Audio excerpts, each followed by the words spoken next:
fall under my personal interests. And we're back. Here I am, Fly Navarro, and today I'm being joined by Mr. Todd Atkins. Todd, how the hell are you today, sir? Oh boy, it's so great to meet you. I got to tell you, the past few days, a couple of tweets and Insta posts went out, and boy, I'm getting calls from all over the country about our battle here in Oregon, and it's surprising to many. Like, wait, it does this, it does that. It is extraordinary what's being attempted here. So we're kind of the front line. We're not even a picket line. We're like the Maginot line for the entire country at this point on this one. So it's good to see you. And that's exactly why I reached out. I'm fighting my own battles on the East Coast Yep. with people that are trying to stop us to harvest certain fish and shut down certain fisheries. And I'm like, listen, this is the same kind of group. Let me give you access to not only my national but international platform because I got fishermen. Yesterday, I was talking to some fishermen who are out in the Middle East uh, that tagged Wow. some. They tagged some fish in the Gulf of Oman. Actually, in the Straits of Hormuz is where they tagged the fish.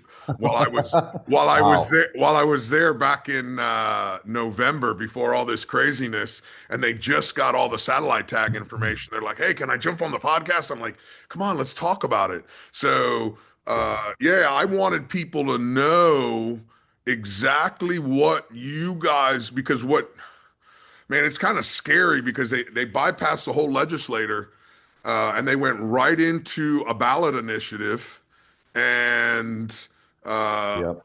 it's kind of scary. So I'm going to let you take it from here. Let people know what organization you're a part of, Sure. and we'll go from there. Yeah, and another reason I'm so glad you called is I've been fighting for our community, the broad community, hunters, anglers, folks who enjoy the outdoors, etc., for about 30 years now. Boy, I keep getting older and older, right? That time only moves forward.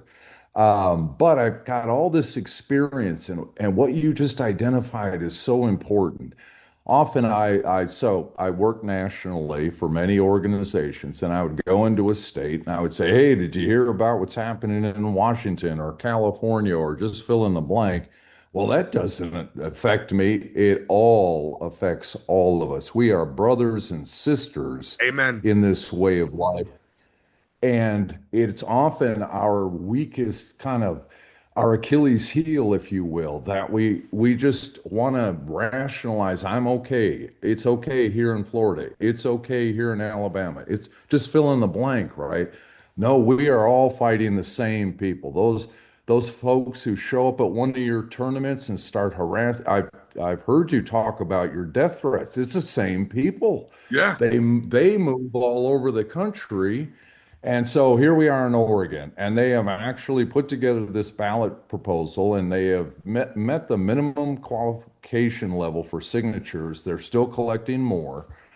And look, it's not a piece of us. They usually come after one little segment of the things we do. Nope, this is all of it. Fishing will be gone.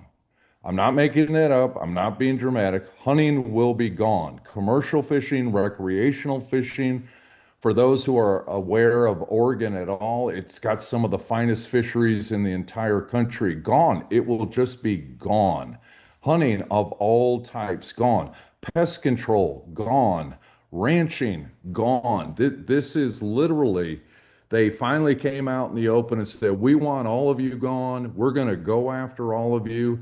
And it's kind of the problem with direct democracy is you have a lot of voters who really don't have the information they need to make informed decisions. So that's our job. We're starting our campaign to inform voters, and it is this extreme. And I would say everybody worldwide, as you point out, everybody worldwide who enjoys this way of life that we have worked so hard to build and sustain, whether you got a rod in your hand, a gun against your shoulder, whatever it is, they're coming after us. And right now, it just happens to be here in the state of Oregon. But we're all together, I hope, on this fight. And that was really one of my biggest reasons that soon as I mean literally I didn't even wait till I left the store when I heard what was going on. I'm like, how do I find this guy? Somebody sent me your LinkedIn profile and I sat down on a chair and I sent you a Yeah. message. Hey, I really would like to talk to you about this and because we do have to stay together with this. And I was just talking with somebody with FWC yesterday. Uh, the problem on the rec side is everybody has their own little whatever it Wow. is, red snapper, shark, hunting, duck hunting, deer hunting, and we all go into these Yeah. little itty bitty uh, cells or bubbles, and it's like no, Yeah. they. So last week, um, I sit on fishery boards in Washington D.C. and they're looking to pull back some regulations on recreational shark fishing. So they literally put a news article in the UK Independent and opened it up to comments. And it's like, wait a second. Why is anybody in the UK commenting on NOAA and fishing in the United States? Right. They have no Right. business commenting to Noah. And I'm like, what they're doing is saying, hey, Wonder Twins activate. Let's get together. We have to come Yeah. together. And I know the one NGO that's come after me quite a bit, they've shut down recreational fishing in, I think, 4 or 5 different countries. Wow. Yeah. Yeah. And you hate to operate at the level where there's black helicopters and conspiracies, but I do know this. When it comes to this ideology that wants to shut us down, and not be shy about it. No, I don't like it. It's animal cruelty. This needs to be stopped. They will use, that's a strong ideology, okay? They will use whatever's at their disposal to get that done. And let's not never forget, they got a boatload of money to get that done. We look at the evolution of all of these activities here in the United States of America, and I'm not saying 1972 was great and it was perfect, but what I'm saying is, boy, have things changed. And depending on your zip code, everybody can attest. Amen. If things changed around here, well, they've been working and working and working. And as you point out, we have kind of this thing where we go into our little cell and it's for this very particular thing. And like I said, I'll talk to somebody like, well, that doesn't affect me. It all affects all of us.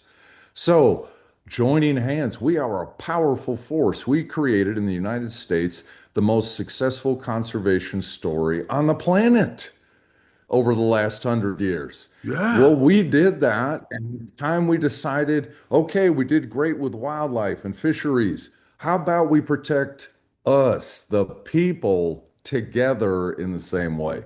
So I was so happy you reached out. And I think I neglected to say I'm Todd Atkins, Executive Director at Oregon Hunters Association.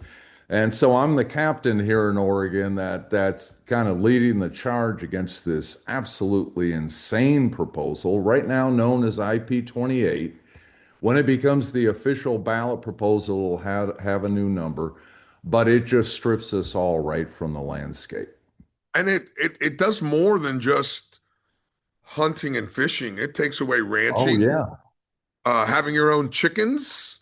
There's all kinds of things that it's trying to strip from you. Oh, and it truly is incredible. They, as I said, they usually pick at one of us, a little segment of our groups, and then that segment is asking for help from everybody else. No, no, no, no. I'll just make this simple for just about everybody in Oregon, let alone any. This is what their ideology is. You got a rat infestation in your house, and that happens. In Florida, boy, my goodness, I lived there. Roof rats all over that Yeah. state. Well, guess what? Can't kill them. It's animal cruelty if this thing passes. Literally can't put out a mouse trap to take care of a disease vector in your own home. That's how extreme these folks are. And so when folks tell me, well, Todd, that'll never pass, I said, but that's not the important thing. We've got to get that vote no in the 90s to tell them, no, no, no, no, no, this is beyond the pale. We have all got to come together and say, well, I guess you've shown yourself for what you truly are. Enough is enough. And everybody needs to kind of rise up, join hands, and beat this thing back. Send them packing. Could you let us know how did this get started? Yeah, it's been around for 4 or 5 years, and this proponent, I haven't verified this because it's not crucial to under our understanding. I've heard he's from Colorado. What he has said in the press is they view Oregon as the test bed for getting this nationwide, and looking at kind of the campaign outcomes. It's been around for about 5 years. They keep trying to get it qualified with signatures. So this is a ballot initiative, and that's one where you can go out and gather signatures, and the people then decide through this direct democracy action to change the law, or in some states they can change the Constitution, right? About 5 years, and didn't get a lot of signatures initially, but every year it's built. This is the first year they surpassed the minimum number of signatures required. 117,000. So they got that many folks in Oregon to sign this petition to put it on the ballot. They've got about a month left. They're continuing to build towards a greater number to turn in. Then the Secretary of State will say yes or no. You met the minimum qualifications or you didn't. So it's been around for a while, but recall, I've been in this fight for 30 years now. I've heard this type of chatter out of animal rights extremists throughout those 30 years. This is the first time they kind of flipped the gloves off on the ice and said, come on, we're going for everybody now. We're going to go for broke. They usually pick us apart. This one is all of the above. We want to cancel all of it. So it's been around for about five, but I've heard iterations of this for 20 to 30 years. So a lot of people don't know, and I just because I read a lot of news and I pay attention, Oregon, even Oregon, California, and Washington, which we can get into each of them separately, Yep. but Yep. you have Portland, that is your populous center, and once you leave Portland, it's a lot of rural country and Yep. people that like to fish, people that like to hunt. Oh, I mean, it's some beautiful country. You go out to the it's east part amazing. of the state and it's gorgeous. Same thing with here in Washington. And people don't realize it. They just when you hear Washington, they think Seattle. When you think Oregon, you think Portland. But those are only just populous cities with a lot of people. And you keep using the word direct democracy, which for people that aren't familiar, we are not a democracy in the United States. We are a constitutional republic. That's right. And That's right. if you're not aware of it, I'm not a civics teacher. Google it. You get to vote for your representatives, and your representatives represent you. And the reason for that is so that you don't get mob rule. And that's what you're talking about right now is mob rule. There's a bunch of people in one little city and they want to tell everybody around them how to live. Yeah, so you and James Madison, I hate to say this, I have a PhD in political science. Now, don't hold it against me. I'm not. James Madison was very suspicious of exactly what you described, that a majority that gets a view of something can be a runaway train and you better be careful. So they built a system, this kind of republic. It's not a democracy. It wasn't intended to be a democracy, and we can have that debate later. Yeah. But we do know that direct democracy itself was opposed by many of our founders for this principal reason. At the end of the day, you're out living your life, doing your thing. You don't have the information you need at a moment's notice to understand really important policy questions. So, for all these folks who are signing these petitions, they're just told, well, this is to stop animal cruelty. Well, who doesn't want to sign that? All of us, well, no, sure, I'll sign that. And they give it that much thought and put their name on it. Well, that's a major problem with the ballot initiative process is then when they hear later, and we heard this about a gun control measure that was passed a couple years ago here in Oregon, a lot of people say, well, I didn't realize it would do that. Yeah, that's the problem with direct democracy is the actual policy and all the repercussion. Yeah. So I keep this real simple for folks. Instead of getting in all of that debate, I say, number one, this is how I feed my family. Case closed. Everybody can associate themselves with food insecurity right now and how expensive the bacon, and then we talk about eggs and that, well, everything's expensive now. This is how I feed my family. It's that simple. They're going to cancel that. They're going to say no. Your grocery store, there will be no Oregon products allowed in that grocery store anymore if this thing passes, right? So I'm looking at it as an opportunity to actually educate all of the voters, even if some of us got deceived in signing this petition. Let's go ahead and engage in education about how important hunters, anglers, the entire system, etc., is to everything we know about Oregon and everything we love about Oregon, right? But you're right. At the end of the day, we can go back 250 years and say, they were worried about this for the right reasons. Now, 100%. we weren't perfect. We weren't perfect at our founding. I'm not suggesting that, but they did kind of have this right, that direct democracy can be a real problem. It's you you can see the writing. Listen, in today's world that things are so polarized, you can see where it could be a really, Yeah. really big problem in either direction, you know? Oh, yeah, that's right. I totally understand it because everybody has a certain feeling, and once you get an upper hand, it's hard to lose that upper hand. And that's not the way it should be. It should be consensus. It should be, there's a reason why, and again, this is another, if you want to debate it, I'm happy to debate it offline with somebody else. It's one of the reasons this Yeah, is the greatest country in the world. Uh, right. and I've been to a lot of countries. I travel all over, I fish all over, I hunt all over. And every country I go to, there are certain good things about it, but the ability to start anywhere on the ladder and decide I want to work hard and you can work your way up, uh, Yeah, it truly is uh, the greatest country in the world. I was just yeah, talking with somebody yesterday.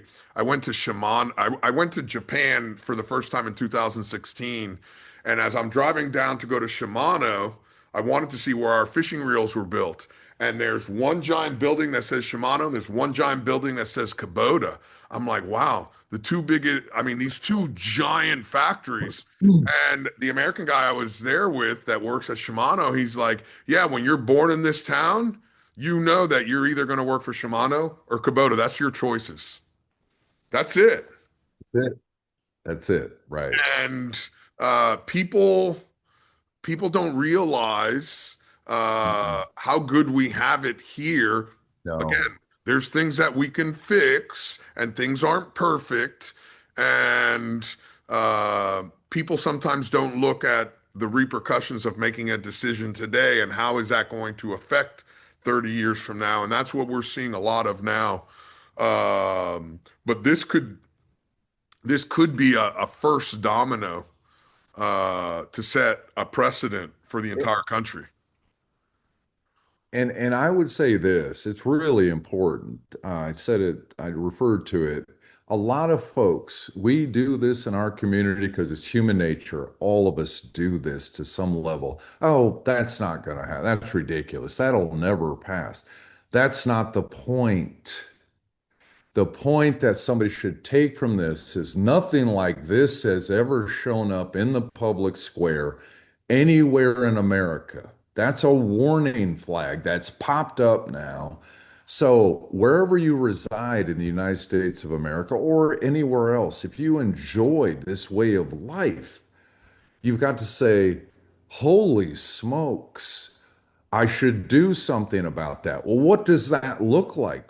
Well, I'm not going to be shy. I'm going to say, hey man, it's called Chapter 99 at OHA. It's our out of staters. A lot of people come to Oregon because of the great fisheries, the great hunting. So we have a lot of folks, especially in the West, who are OHA members, even though they don't reside in Oregon. That would be a very bold move. It's the cost of a pizza these days, 35 bucks to become an OHA member. If for no other reason, then we are the bleeding edge fighting the animal rights extremists, right?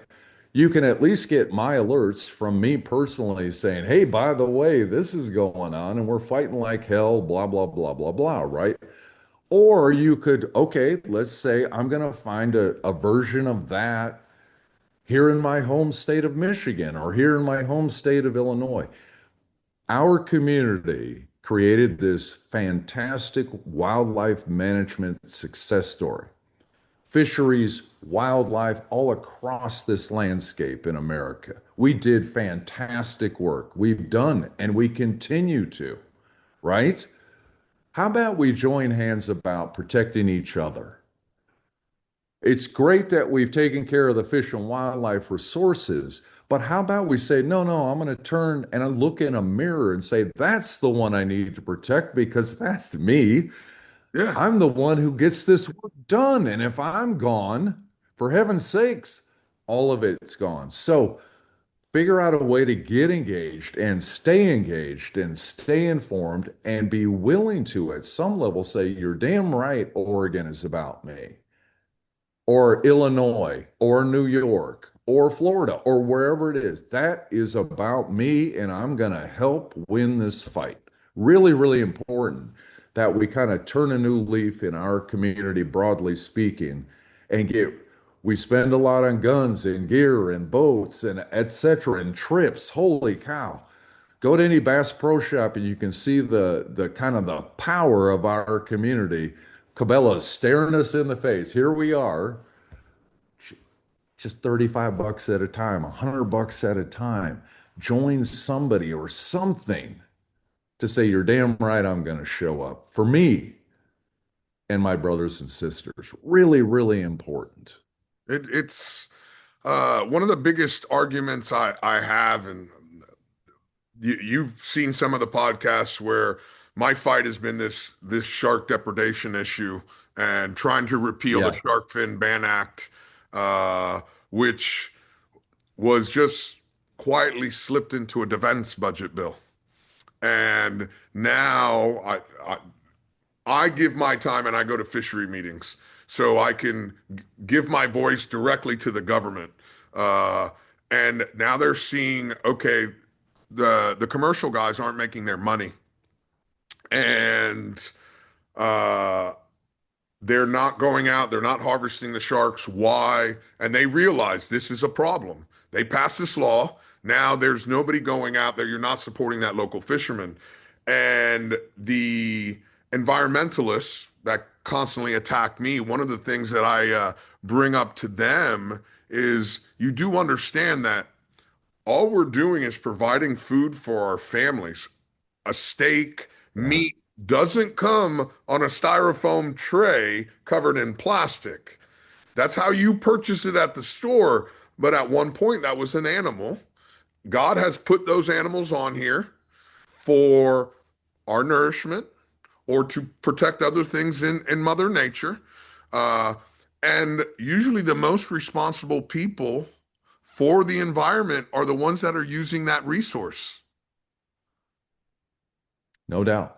Yeah. No And doubt. they just don't want us And using the what you're resource. and what you just said, it's so important that we remember we get in rooms as a community, and there's nothing to be shy about here. We have done a wonderful job. We have spent billions and billions of dollars protecting and promoting fish and wildlife resources, and we should take credit for that. But you know what? Soccer mom and dad, the unwashed, just living their life who don't engage in these activities, none of that makes any sense to them. So, where you just went is where all of us got to go. This is how I feed my family. And stop talking. That's it. This is how This I is feed my how I family. feed my family. Every human being immediately says, "Oh, I get it. I totally get it. I may not like it. I may disagree with you, but I get that." All of us get that. So our community kind of has to get a little bit just slightly more sophisticated and allow ourselves to understand, oh, I'm speaking to people who will never get this conservation metric and the billions and Pittman Robertson and Dingle Johnson and blah, they'll get confused and lost. We have got to connect at a very human level with them. And that's the easiest way I know. It's how I feed my family.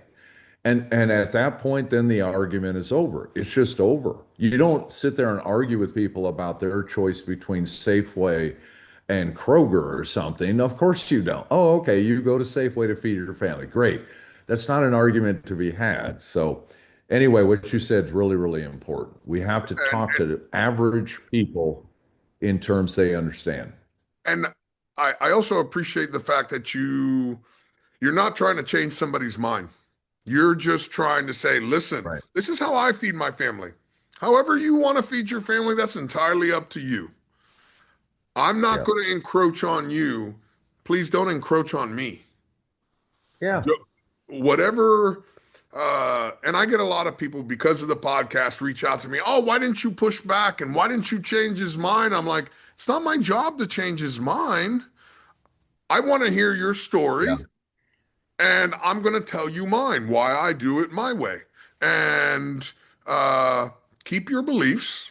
Hey, listen, if you don't want to eat an animal, that's fine. But I want to eat an animal. And whether that animal is a cow, a chicken, an elk, a deer, a bear, uh, that's how I want to feed my Salmon. family.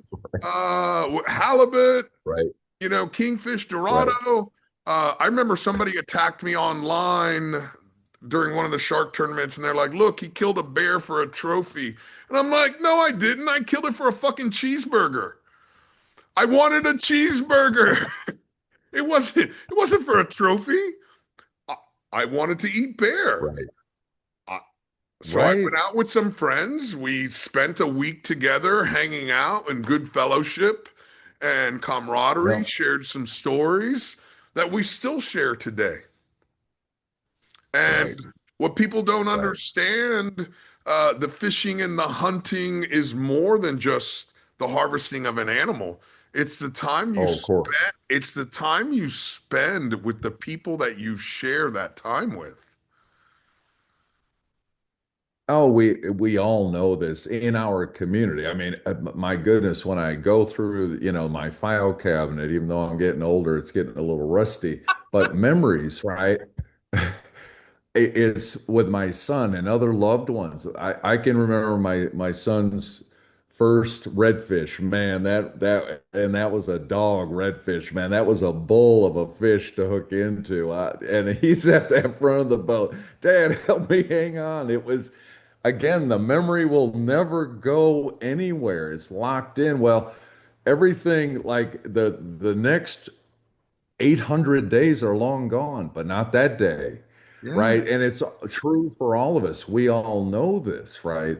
It's that connection we have with each other that takes place in these settings. And it's frankly, again, this might be a topic for a different day. It's why I work so hard to try to preserve this in our modern technologically driven world where everybody's becoming more and more disconnected. I know one thing, if my son's with me in a duck blind, he's with me in a duck blind.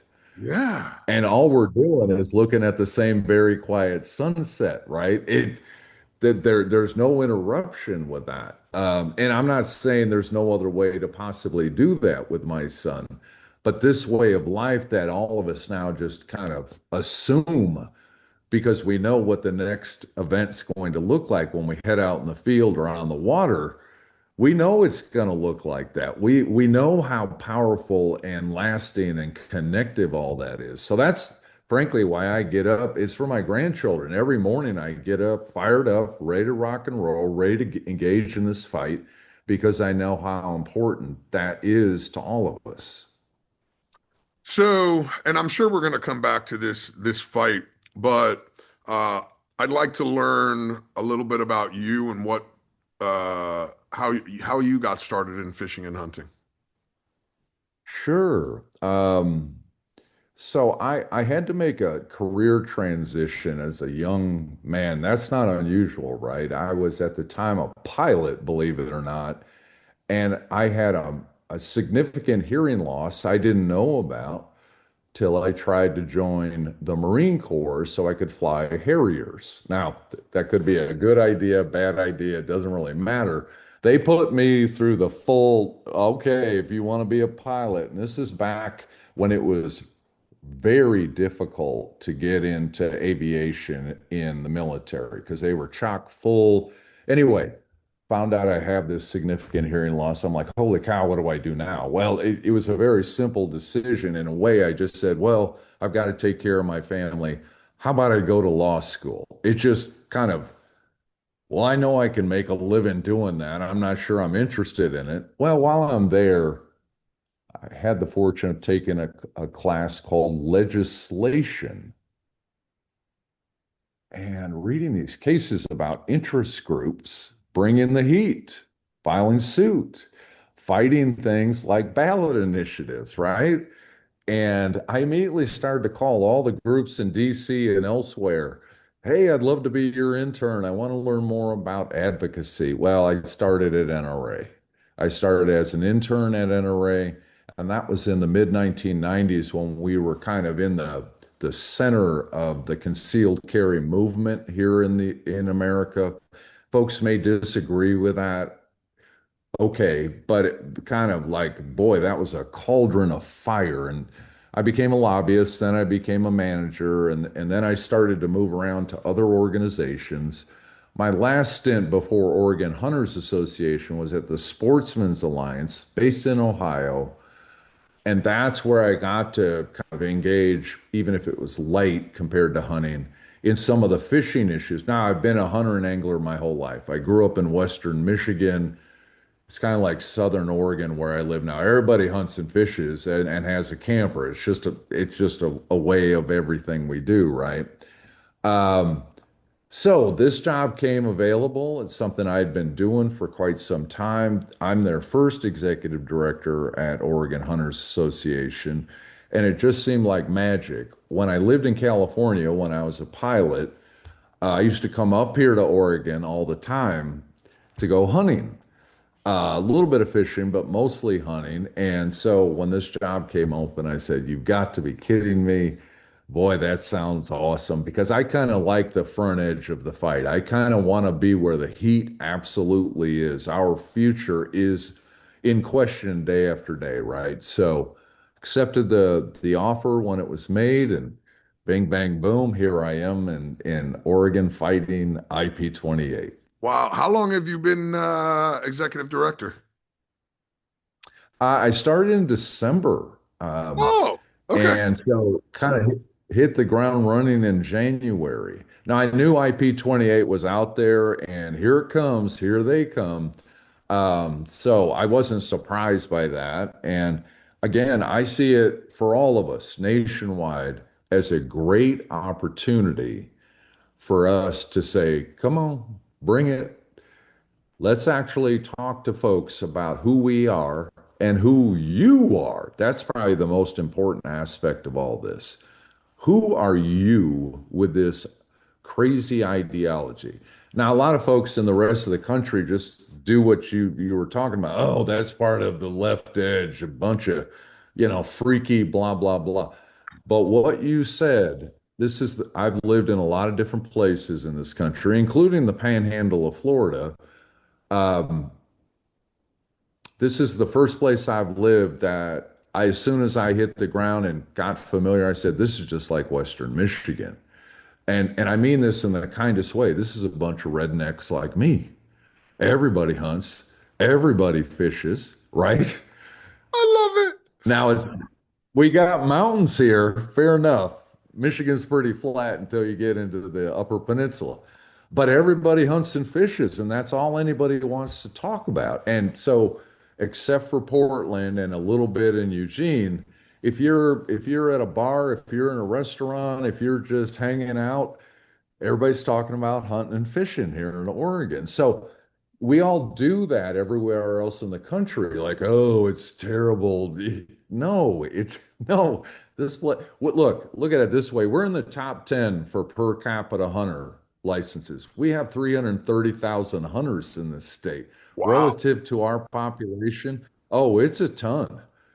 Wow. Anglers, we got 5 to 600,000. A little harder to estimate because of the way licenses are allocated here. But we got a boatload of, as I call them lovingly, rednecks. Now, everybody thinks I mean racist. No, Oh, I just mean I, somebody who hunts and fishes and hangs out. somebody that And likes to be literally, I have outside. a Yeah, they got a redneck right, from being out in the sun all the time, which is that's ironic right.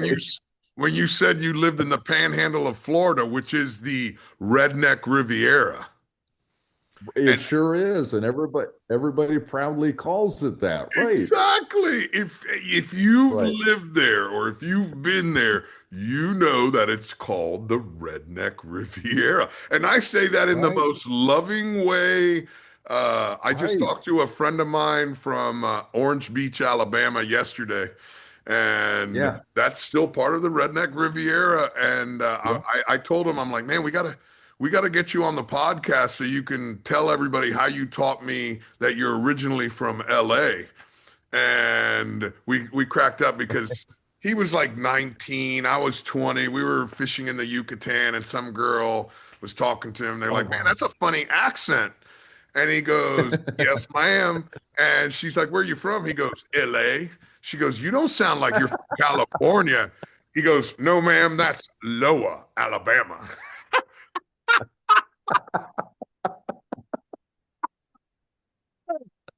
Listen, he would, like I said, he was 19. He's, how old is he now? I think he's Yeah, 51. I'm 53. Again, it's this shared love of fishing and hunting and going back and forth. I go hunting with him in Alabama. We fished all over the places, all over the world, and it's his shared love. And it's yeah, important that when you see, I talk about fishing as a fraternity, but we all fish and hunt, and it's a fraternity. You're having a problem out here. What do we do to help you?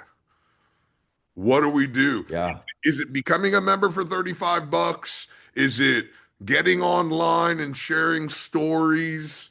What is it that you need? I'm not going to leave somebody that their boat is broken offshore if there's a problem. You're yeah. having a problem. What can we do?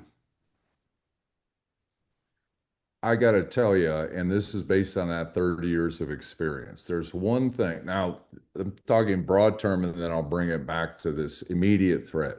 One thing OHA needs, and the same would be true of any state association that's fighting for our people in a given state, as many members as we can possibly have. And let me tell you what I learned at NRA. Even people like, ooh, NRA, let me tell you what I learned. It didn't have anything to do with my suit, the way I talked, the way I walked, the way I did anything.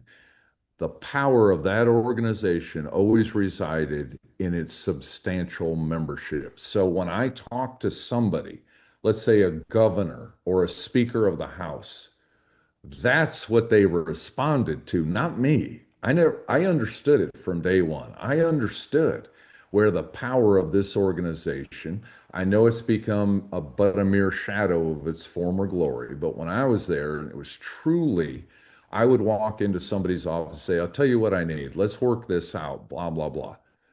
Those members because who works for who in this country? Remember, it's a republic, The and Republic. every single elected official knows that. And who is the boss? Not Todd, the executive director of OHA, It's the but mem certainly his members who are my constituents.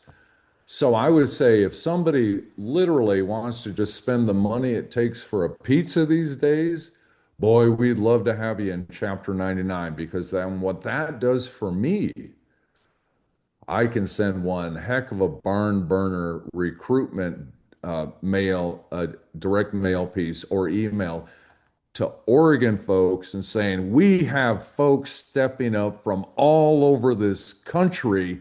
It's time you did the same.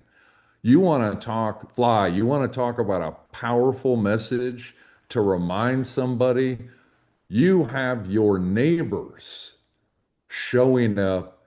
Don't you think you should too? Because we look at everything else. I could raise a ton of money, I could do this, I could do that, but those members are the true blue powerhouse when it comes to any organization. Your followers are your powerhouse, right? No doubt about it, right? That's the wheelhouse that we have to turn to. So that would be one. They can make donations as well, whatever somebody is comfortable with. But I think the value they would then see, here's where I offer the value to them. How about you do have a sentry on the front lines? Just think about if you want to protect your way of life and you live in Florida, you live in Alabama, you live in Michigan. Well, where are the front lines for you? Well, at times it will be your own home state, but wouldn't it be great to get an email from Todd on a Thursday saying, Holy Christ, you won't believe what they just did, right?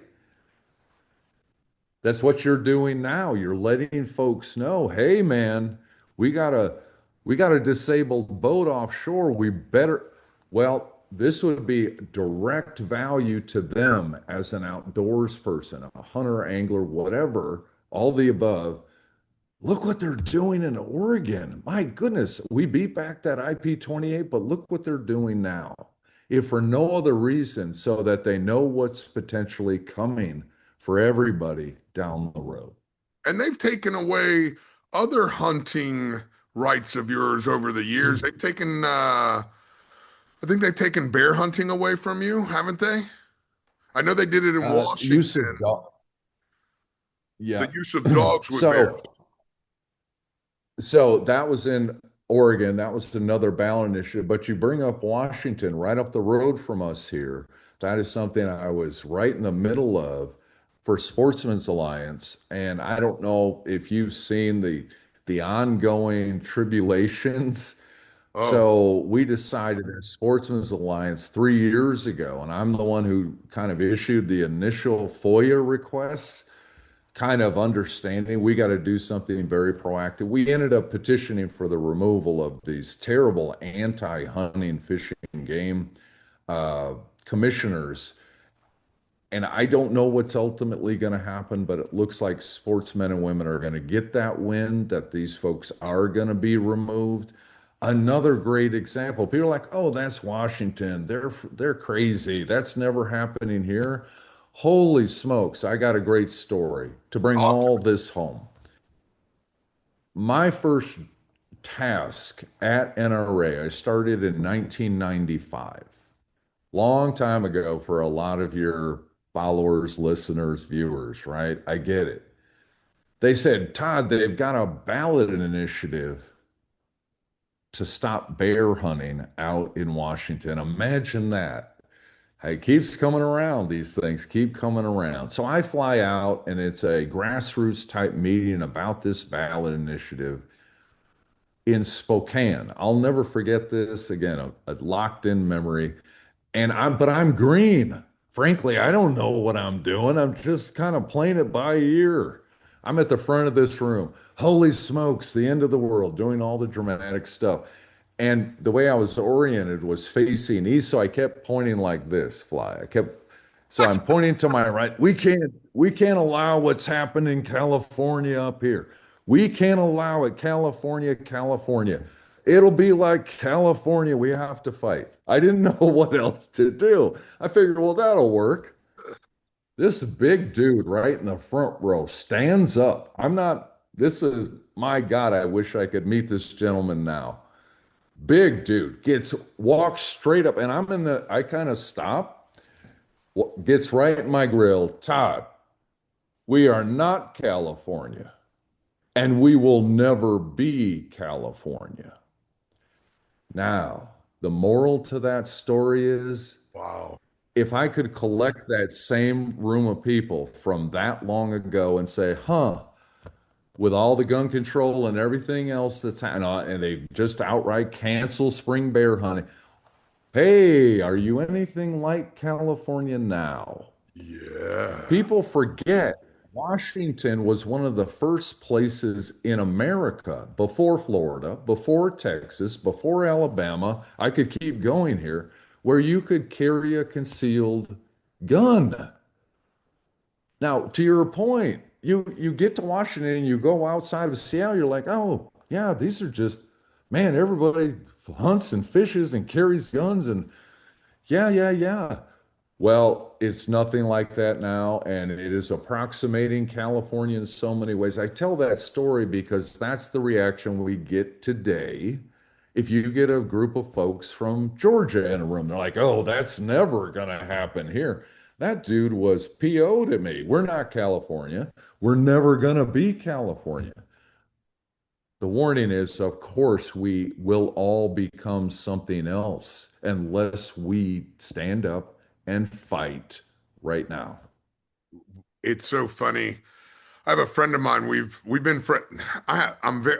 I am so blessed in so many different ways. But one of the things I'm very blessed in, I have a core group of friends. We've been friends since we were six, and we share a chat group, and we just typical guys. 6-year-old guys, probably now 16, but we're 53 and we share the same stupid fucking jokes like we did back then. Well, one of my buddies, one of those guys, he has taken it upon himself to go on TikTok and he loves giving his commentary on everyday life. And one of the things Okay. that he loves to do is in Florida, we've had an influx of California, Illinois, and New Yorkers. And one of the things he loves to do, he goes, listen, if you're coming from New York, welcome, but don't New York my Florida. Don't, if you're going to New York my Florida, get the fuck out. And I'm loving it, because whenever he says something, I just grab it and I share it back to the group. I'm like, why don't you tell us exactly what you think? Fuck those motherfuckers. Right. Again, if you left that state because you don't like something, don't continue voting the same way. It's incredible, right? And we know the same. It's obviously happened here in Oregon. It's happened in Colorado. It happens in Arizona. We hear the same stories. All these California plates show up. And then they, become the Utah plate or the Wyoming plate. And then all of a sudden, these people are barking about not having enough bureaucracy in their life. Yeah, it's, well, don't change. You left because, right, it was bad. I left it in the rear view. Well, leave it in the rear view. Complete. That means everything. Leave it all Exactly. back there. Yeah, don't change it back Human to, nature. yeah, you're fucking crazy, man.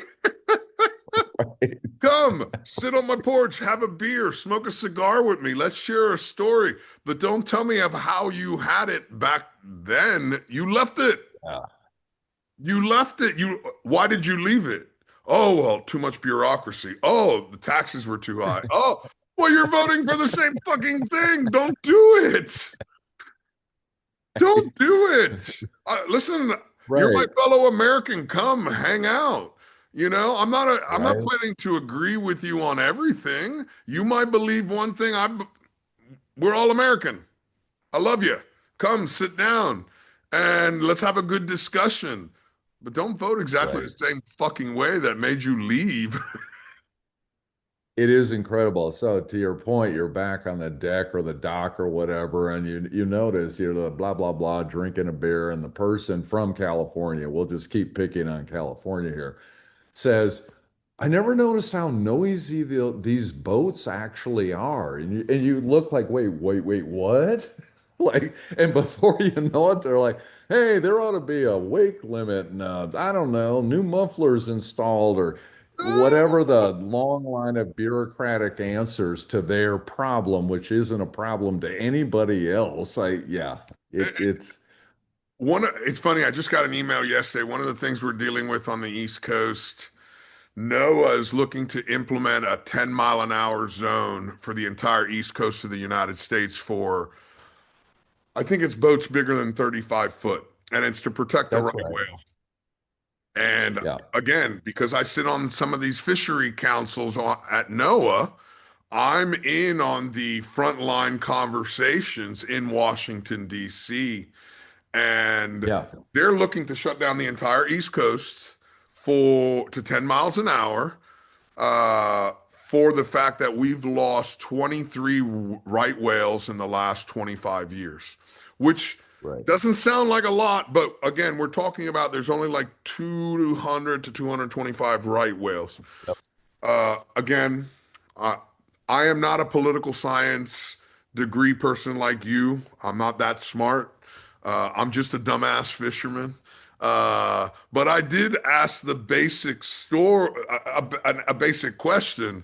Hey, of those 23 right whales that have been killed by boats, how many have been killed by the actual scientists looking for them? Oh, we don't have that information. What do you mean you don't have that fucking information? Most of these people on boats, it's a straight line. They just go. They're going through the section. Whereas the scientists know that the right whale's there. Let's keep doing circles until we find it. Boom, boom, boom, boom. Wait a second. How much damage is being done by the people that are trying to fucking help? Yeah, no doubt. You Yeah, know? I So, was we worked on that at Sportsman's Alliance, so we wrote comments and all of that. And this has been some time now. It continues to be a rule, a zombie type rule that various iterations keep getting shape shifted and all that. Sticky problem. But to your point, and I'm not suggesting it should go one way or the other on right whales. I don't actually have the data. I don't actually know anything about the specifics of the strikes involved and all that, right? I'm like backing up to, man, we need more data. We need more data because this is an extreme. There we go again with extremism again. You're shutting down an industry, basically, kind of, sort of. That boy's got to leave that throttle completely, jammed down for 5 hours. Everybody in the boat is like, what are we doing here? Anyway, or I guess it would be jammed up, right? The yeah, throttle would be I back. Never. listen, I was picking up what you're putting down. I was picking up what you're putting down.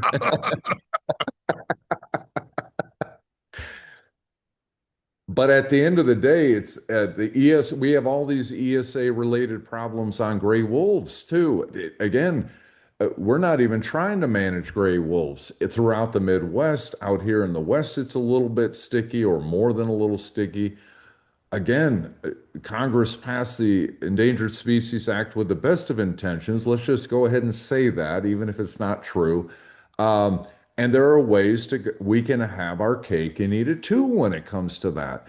And we have had some success in recovering species like the Columbian white-tailed deer here in Oregon. So it can be a valuable tool, but it becomes this cudgel for the all of these groups who just want to shut us down for every reason under the sun. It's just like, yeah, we'll just use ESA, shut everything down. And once you bring that one to the fight, they view it that way, and it's often treated as this huge hammer that crushes everything in in its wake, and it's just like, no pun intended, holy smokes. So right whale, we need more data. We need to have a better understanding. When you decide it's appropriate to shut down an entire industry, and let's just say it's just recreational fishing. Now it's much more than that, but when you make that decision, you better have a pile of data to Yeah. get us to act. We might grumble about it, but at least it would be like, oh, well, it is what it is, right? There's and I'm not going to say the species because I don't want to go down that road and I don't necessarily want to get attacked by it. There was one species Yeah. that I was on at a meeting for, and they were talking about going down the road of Endangered Species Act. And I said, time out, stop. I'm like, I'm watching though that species starting to make a recovery. We're not close to making a recovery. We're not even close to opening it up to anything. But once you go that route, Yeah. nobody has an exit ramp to get them off. Yeah. And I'm watching it. And again, I'm not saying that I'm looking to propose a hunting season, even though I know there have been. But the Marine Mammal Protection Act has been so strong that I believe here in Washington, I think it's Washington, they're looking to open up not even a season to remove some sea lions. I know in the Northeast, the seals have done an unbelievable job. It's gone from 7,000 seals now to 58,000, but it's starting to be a problem with forage fish. They're eating too many striped bass, they're eating too much menhaden, they're eating too much fluke, and Right. there's nothing you can do because of this uh, Endangered Species Act. And it's just, I was very, very adamant. If you're gonna go down this route, you better also have a plan for an exit strategy. In case Agreed. that it recovers, what are you gonna do? A perfect example, and maybe this is something that we could look into. I say we, everybody that's listening here, is the alligator. Because there was a time that the alligators, I'm not 100% sure because it was when I was very young where they were talking about putting them on the um, uh, endangered species, and now it's become a very manageable animal. We have hunting in Florida, hunting in Louisiana, and they've Yep. made a great comeback. But uh, I had somebody on the podcast out of New England. He was anchored up fishing with his kids, and a seal came by. Somebody took a picture, and they gave him a ticket. He was anchored up. He didn't go molesting the seal. The seal swam up to him. They took a picture, and he got a fine. Yeah. And up here, as you said, in the Northwest, um, yeah, man, we've got so it affects salmon populations, and how this got politically dynamic is you've got the particular orca subspecies, if you will, that are fish eaters and fish eaters alone. So they rely on salmon. And so we've got one of these subpopulations in Washington that's not doing well at all because the salmon are being so heavily targeted and harvested, if you will, by marine mammals. So it, you're right. We have to have there's nothing wrong with the on-ramp when we know we've got to do something to protect this species. We've got to have the off-ramp. And it just seems, again, gray wolf populations in the Great Lakes have so far surpassed recovery. They like blew through them, and folks will say you can't even find a white-tailed deer in the UP of Michigan anymore. Just good luck with that. Deer camps don't even exist in the UP of Michigan anymore. When I was a kid, we all went to the UP. Well, nobody even bothers going up there anymore be, because the wolf population is so heavy. And if all of the studies suggest that a single wolf consumes white-tailed deer at a rate of about 20 or so a year. Well, when you have nearly 700 plus wolves, you just do basic math and you're like, That's a it's lot a of deer. pile of deer. Or out here, it's a pile of elk. So marine mammals, same thing. Yeah. Seals and sea lions, it's like it's a pile of fish. So we got to have these off ramps, and we got to be willing then, somebody does, to take the political heat when the antis bring it, because effective fish and wildlife management is what it's called, not making decisions purely on emotional nonsense. So, I know the species I'm most familiar with is the sharks, and I'm lumping them all in. So some of them are well endangered, and some of them have recovered very nicely. So I want to be very careful as I say that. That's where I've been focused on for the last 10 years. And uh and it's so funny the way you said it, somebody has to bite the bullet and yeah, take the heat because Noah saw that there was a problem or starting the beginning of a problem. So they did not want to give up the Shark Fin Ban Act and allow shark fins to be sold again. So they're like, we have to create another market. So Noah, in their infinite wisdom, decided to post shark recipes on their website. A website that is informational only. Why would you have shark recipes on there? But they put shark recipes. I was always told it lasted for 7 days. I've since been corrected. It didn't last three before somebody on the hill called them up and said, pull that fucking shit down. yeah, yeah. Wow. Wow. Yeah. So people don't want to take the heat. And No. unfortunately, uh, listen, I've had people on the podcast and I've seen good friends of mine not only text me or write me, I've had people call me. Why are you giving this guy a platform? And I'm like, first of all, we live in a country that everybody's entitled to say whatever the fuck they want, whether I like it Yep. or not. And I'm not Yep. trying to change your mind. I give me your idea, I will share mine, and we can agree to disagree, but I'm not going to shut you down. I want to give you the platform. I want to have the conversation with you. Yeah, Great.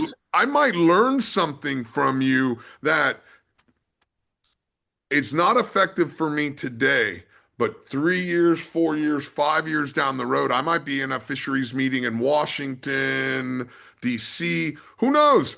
I might be in a fisheries meeting here in Oregon or Washington State one day, and I'm going to say, Right. oh, son of a bitch, you know what? I heard that in a you know what? This is the second time, and now this is making sense. All right. Yeah. Yeah, I No get it. doubt. I get it. I don't agree with it, maybe, but now let me do some more digging and some more investigation on it. Yeah, and again, I like that you even if you're not a political scientist, I would say you're fine when it comes to understanding. The problem with our highly polarized atmosphere in this country is I want to hear it too. I want to have that discussion. Yeah. It's how we come to better policies of all types. Now, again, there will be times that I'm like, that's the craziest, most non-supported thing I've ever heard in my life. But just doing this, rat-a-tat-tat, like we're all on X, just firing away at each other, it doesn't get any of us anywhere. All No. it does is build agitation, build conflict, and some people make money off that, and that's fine. But for me, the policy that will secure our future as Americans overall, and I have a segment of that, hunting and fishing policy and things like that. You can't get there without allowing someone's voice to be heard. Okay, I got you. I don't agree with you, but I got you. And ultimately, that will be to my advantage someday to have a better understanding. It's kind of like imagine you've got, and we've all been there, you've got that 4-year-old who is just, screwed up, a spin cast reel again. And you as a dad are like, okay, I'm going to be patient. I swear to God. Well, imagine that you talk to your child the way many of us talk to each other in the public square. Oh, yeah. Everybody would say the most irresponsible SOB that's ever walked. And I would agree. Yeah, you're right. Why am I yelling at a 4-year-old? about a knotted up, spin cast reel, like spinning rod. He trashed it. I'm jumping up and down. But somehow when we're in our adult mode, it's the weird, it should be the reverse, in fact. Like, well, you really have to treat each other with respect in this stranger on stranger adult area of politics. But we are exactly the reverse. And so I'm gonna land the plane, I swear. Yeah, we can't get to a better tomorrow without allowing that today. And too many, even outside of politics, are unwilling. No, talk to the hand. Shut up. You're an idiot. It just gets us nowhere. I totally understand. It's funny because I've reached out to a couple of the NGOs that support all this shark stuff, and I'd love to have anybody on the podcast. Let's have a conversation. Let's have a talk. I don't mind. I remember one of the first times I was on a podcast about the shark issue. I was on the Discovery Channel, and the Ah, Discovery Channel Shark Week had a podcast. And they called me, they reached out to me, hey, would you join us on the podcast? I said, fuck, I'd love it. And as we're getting everything started, the host, he was kind of combative to me before we even started recording anything. And I'm like, yeah, hey, man, I'm like, you're welcome to be combative. I'm not afraid of. I don't look for confrontation, but I'm not afraid of it. I can be combative. I don't want to be combative. I says, I right. bet you by the time this is all said and done, you and I agree on 80%, and the last 20% we just don't agree on how to get there. Oh, no, Right. no, no, no, no. Okay. Well, by the end of the podcast, it was supposed to be 45 minutes. We talked for 2.5 hours. They Wow. made it into 2 episodes. He volunteered to help me on my next shark tournament. And Look at uh that. yeah, it's like, hey man, I'm a fisherman. I know that that's a very important part of the ecosystem. I don't want uh I don't want them to be wiped out. I don't want them to be culled. I want the government to step up and manage it properly. Right. Now, I banged on the drum for 6 or 7 years. Nobody listened. So I'm like, now I have to try louder techniques. What's the louder technique? Let's put on a shark event. So once the greenies got a hold of it, they signed a petition. They got 300,000 signatures. I was all over CNN and Shark Week and all this other stuff. And then next thing you know, the federal government's like, okay, now we'll listen. Oh, if you would have just done that from the very fucking beginning, I mean, I can make noise. I don't mind making noise. I got shit to do. I'm busy. I run shit. I do stuff. But listen, if you want to make noise, we can make noise. Uh, Yeah. I have Yeah. no problem with that. And here's the, oh my God, I'm going to be stereotypical here. And God, I'm sorry I'm doing Okay. this, but I'm going to be stereotypical. Most of the people that are making the noise now to shut us down, most of them don't have a job that they have to go do shit with. They don't have, I mean, I have a business. I have several businesses. I don't have extra time to go out there and get 150,000 signatures.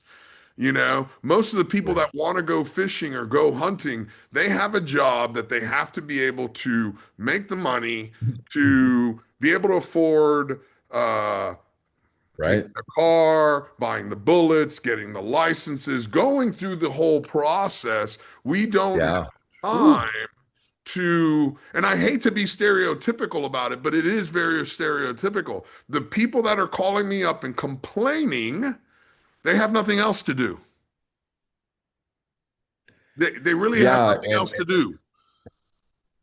And to your point, many of our people, and look, I'm not blaming anybody. It's the reality. I totally get it. Todd, I'm going duck hunting. Leave me alone. We are the antithesis, kind of in what we like to do. Whatever got us, maybe it was a dad or a grandfather or even a mom or grandmother got us initially invested in this kind of way of life. And the for those who stay and stay very dedicated to it, it's a quiet thing. So there's something about our own personalities that, right? I'm in that duck blind. I don't want to hear what somebody on a loudspeaker, like what? Leave me the fuck We are the alone. opposite. Right. I'm in a deer stand. I'm on the front of my boat. Leave me the right. So we're the actual antithesis, whereas the other side are kind of naturally rabble rousers. And part of that is, in fact, well, I don't have anything to do today but to go out and make a lot of noise and collect signatures and raise money. And, you look at the amount of money like Humane Society of the US, what they can bring to the table at any given moment. It's $1 billion in cash. B, It's a lot of money. cash. Well, collectively, we do kind of the same thing, but it's all dispersed. It's in boats, it's in duck blinds, it's in a whole host of different little or smaller organizations, right? Nothing wrong with any of that, where we become specialized in our interest and we act accordingly. So to your point, yeah, it's many of them don't have jobs and they got a whole cadre of them, like on tap in any state in America. Believe it or not, people are like, well, it never happened in Alabama. The Well, fuck when it I was working on a gun issue in Alabama, I couldn't believe how many people showed up for them. I'm like, I did a little bit of it. Well, this is Alabama. This is going to be easy, Todd. This gun fix I'm working on. No, my God, look at that crowd of anti-gunners out. What? So, to your point, yeah, we then, again, it's kind of a new turn a leaf, I said. It's a new brand. Look, we take care of fish and wildlife. We put so much energy, time, and money in that. Turn it and look at yours. I'm going to protect me. And what can I do to protect me? You've obviously made the commitment to fly up to DC, not because you enjoy traffic and all that BS, right? You've made the commitment. I've got to do what I've got to do to protect this way of life that I value so much. Yeah, Well, for me, it's also been how I've made my living all my life. I mean, yeah, I've been a professional fisherman for 34 years now, and right, I started fishery management 12 years ago. And I'm like, I don't get paid to go up there. right, I don't, right. they reimburse me for my flight and my hotel, but that's it. I give my time, I give my platform, but I figured, Right. listen, I've made a good living off of it. Now I put on fishing tournaments and I help countries promote it. So this is my giving back. I want to give back. Listen, I get plenty of fishermen that call me up, Fly, this shark problem is an issue. Fly, we're doing this. Okay, let me in turn go to Washington, D.C. and Right. let everybody know what I'm hearing. For lack of a better term, constituents, Yep. Yep. and this is what we're seeing. So that's my part. I've done that. I'm okay. I don't ask anything for it. I'm happy to do it. And you're right. I don't like the traffic. I don't like the cities. I like to disagree. For somebody that gets along with so many people, I'm a little bit antisocial. When I'm done fishing and all that, I love to sit at home, hang out with my girl, maybe have some friends over. Yeah. Crowds is not my thing, man. I could sit in a fucking cabin in the middle of nowhere forever. So I can't take credit for this one, but you can go ahead and use it when appropriate. I had a friend and mentor early in my career and about DC, and he was much like you and me, actually engaged in this stuff, actually there because he cared about our stuff, hunting and fishing in this way of life, rather than the political games. And a lot of people in DC are there because, man, I love politics. Nothing wrong with that. But he used to say, Todd, I do the Lord's work in the devil's lair. And I always kind of every time I go to a state capital or DC itself, I can kind of like, okay, I can get through this. I'm not enjoying myself, but this is important work. What we do is really, really important. So for those moments anyway, Yeah, we and can I will steal that. I like it's funny because I definitely have a lot of one-liners. My girlfriend, she's I don't I hate to use the word steal. They're out there. What is it? Open source. It's open source There you for go. everybody to use. But That's her right. favorite one that she's stolen from me is life is like a roll of toilet paper. The closer you get to the end, the faster it goes. So, Oh, wow. you know, I at Man, is 50, that true? oh Holy my God. cow, it's true. At 53 years old, it seems like every time I turn around, it's another birthday or another Christmas. And it's like, Wow. oh, I Or remember you're reminded, my wife and I, just the other night, I don't know, I'm flipping through Netflix or whatever, just trying to figure out what can I zone out on. And I can't remember which movie it was. And I'm like, oh yeah, that's a great movie. I click on it and the date comes up. And I'm like, good God, that was 15 years ago when this thing, it felt like it was yesterday, right? So that whole theory about it's because so much of our life and why does it feel fast? Because when you're young, it's a smaller subset of your entire, but every year it gets faster. Every day it seems like it gets faster now. it's crazy. It's funny. Somebody asked me, they're like, I had a flight out and they're like, what time's your flight? I go, oh, it's 5:15 in the morning. They're like, 5:15? Why so early? I go, hey man, I only got 24 hours in a day. Right. If I could get 36 hours in a day, I, I'd petition for it. I really would, you know? Oh, let's just make this pact right now. If you find that genie like you're out, I don't know what your favorite fishing, we're not close enough yet, but for me that would be tarpon down around Isla Morada. My God, I've had a My ball. man. Oh my God. Anyway, you find that genie in the bottle just bobbing up and down. You're like, what's that? It's a bottle. Let me open. Oh my God, it's a genie. Make the pact with me now. You will say your first wish. Now, you can do whatever you want with the other The other two. two. Your Okay. first wish is make every day 72 hours long. Oh, amen. Amen. Deal, pack, shake on it. Oh my God. I would.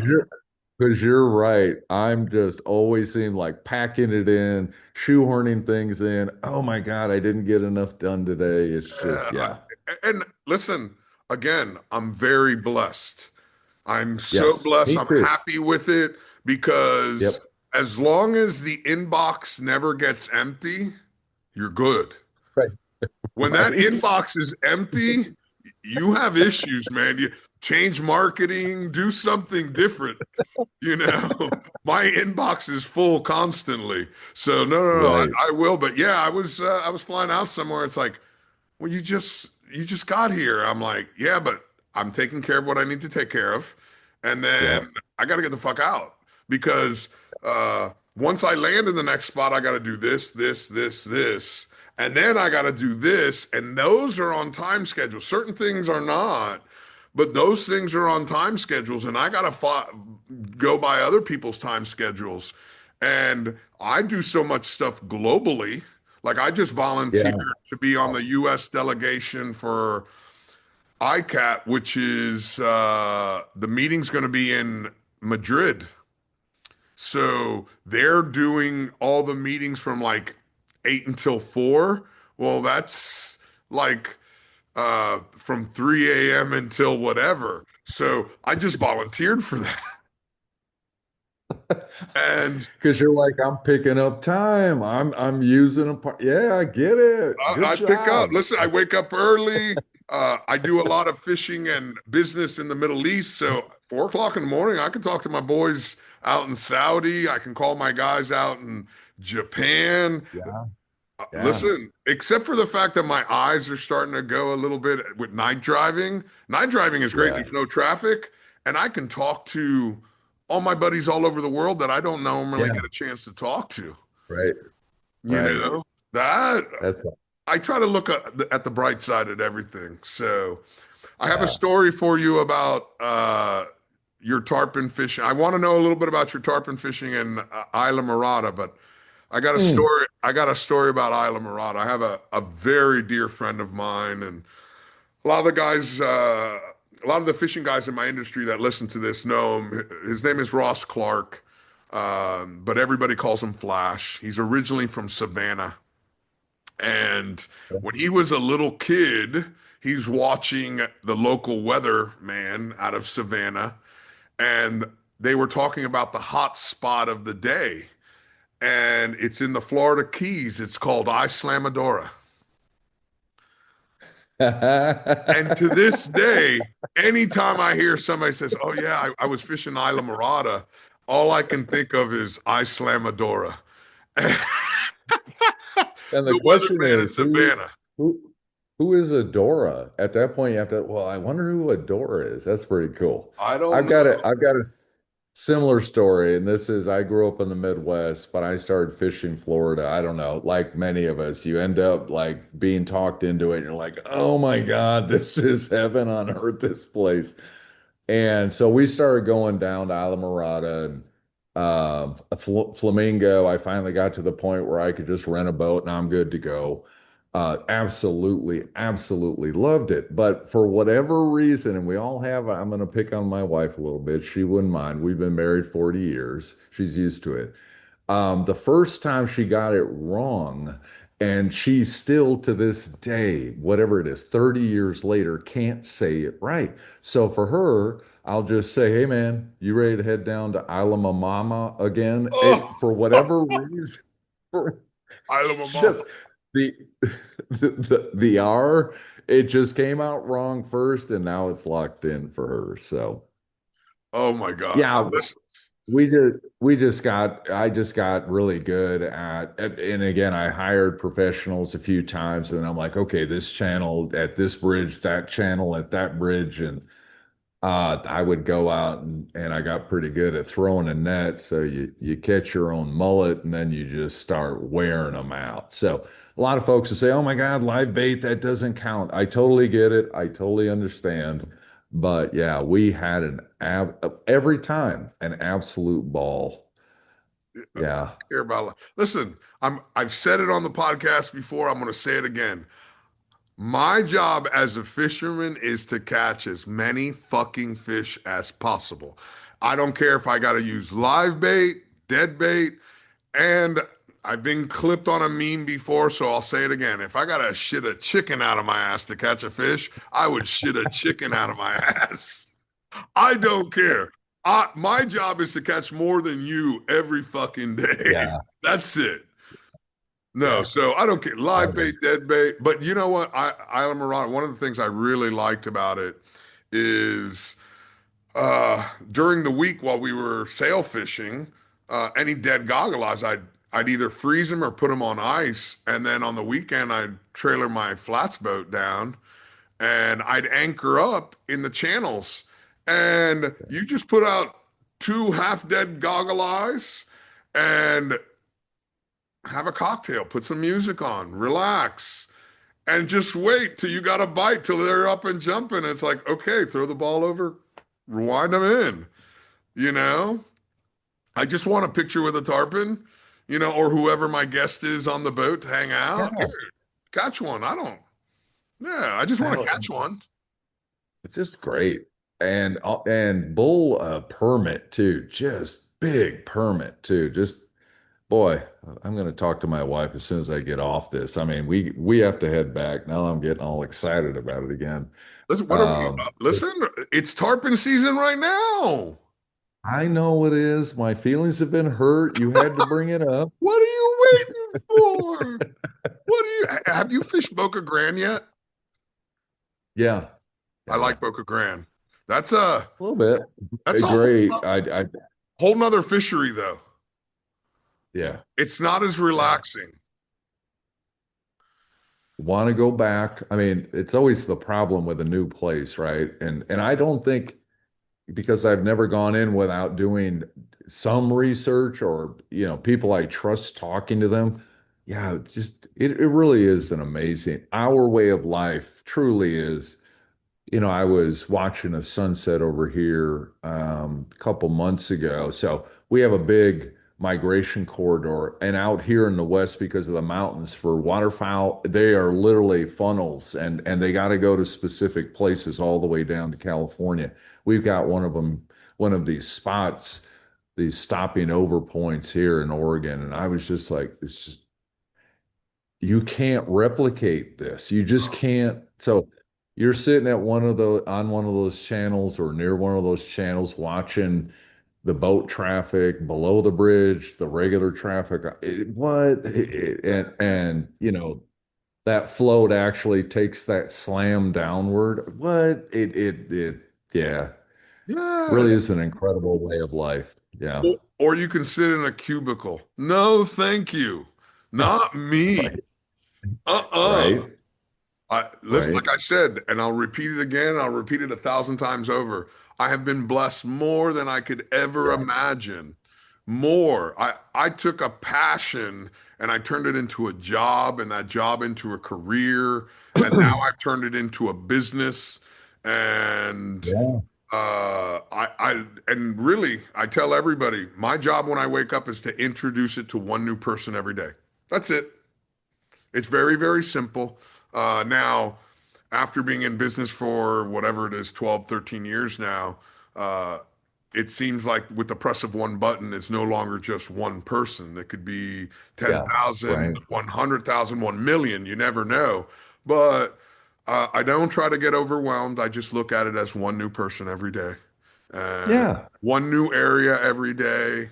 Uh, you know, I How again, do you eat an elephant, right? one bite One at a bite at a time. time. One bite at That's a right. time. That's how I do it. Yeah. And here's the thing, again, because of the fraternity, you can pick up the phone and say, "Hey, Todd, you want to jump on? Let's talk about this. Let's talk about the problem." You know, Yeah. it doesn't matter. I've had people from so many different countries on and so many different states, and let's talk about what you're doing over there. And there's always this connective line. I have a friend of mine, he has a You're great. podcast, great podcast. It's Dennis Friel. It's called Connected by Water. And his thought process is that we're all connected by water. And I absolutely love it. I love his podcast because we really are. We're all connected with this same, okay, you might hunt elk and I might hunt deer, or you might catch salmon and I catch sailfish. But it's all this passion of being out on the water and watching that sun come up or sun go down and spending time with Yeah. your friends and family. It's something that connects us all together. And it's incredible. And to the point you just made, I also feel, I told you, every day fired up. I'm fighting for me. I'm fighting for my grandchildren.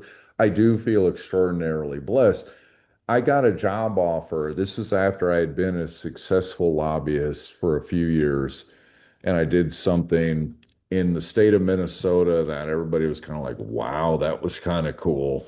I'm not blowing my own smoke. I just, okay, fair enough. Well, I got approached from a very, let's just call it a well-heeled corporation. We want you to take care of an issue for us. And it was the amount of money for an amount of money I couldn't turn down for my family. I just couldn't. Okay, dude, that was so hard. It's the same process. I'm lobbying in the same ways. But every morning I'm waking up like, ugh, I'm making all this money. Hey, Todd, you could go buy a fancy car. I said, no, man, I would get in, I would like crawl back into bed that night. Like, okay, we're making more money. I know that sounds almost No, no, un-American, but I've got to have that internal fire. fire. I really care about getting up and beating back IP 28. We've got to win. This is about my son, my grandchildren, my friends, my family. So I tried that experiment, and my wife, God love her, I get it. She's like, I get it. It's okay. God bless her heart, right? Um, I got put into something like that. I never finalized it. I never signed the contract, but I had been given a contract to do something, and it was more money than I had ever seen in my life. And but as we're trying to put everything together, I'm starting to get pretty frustrated with the people around it. And my girlfriend Naomi, she's like, you okay? I'm like, yeah, I'm kind of bothered with this and that and the other. She's like, well, what is it? And I explained it to her. She goes, I have a question for you.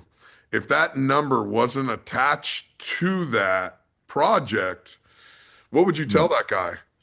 And I go, I'd tell him to go fuck himself. She goes, there's your answer.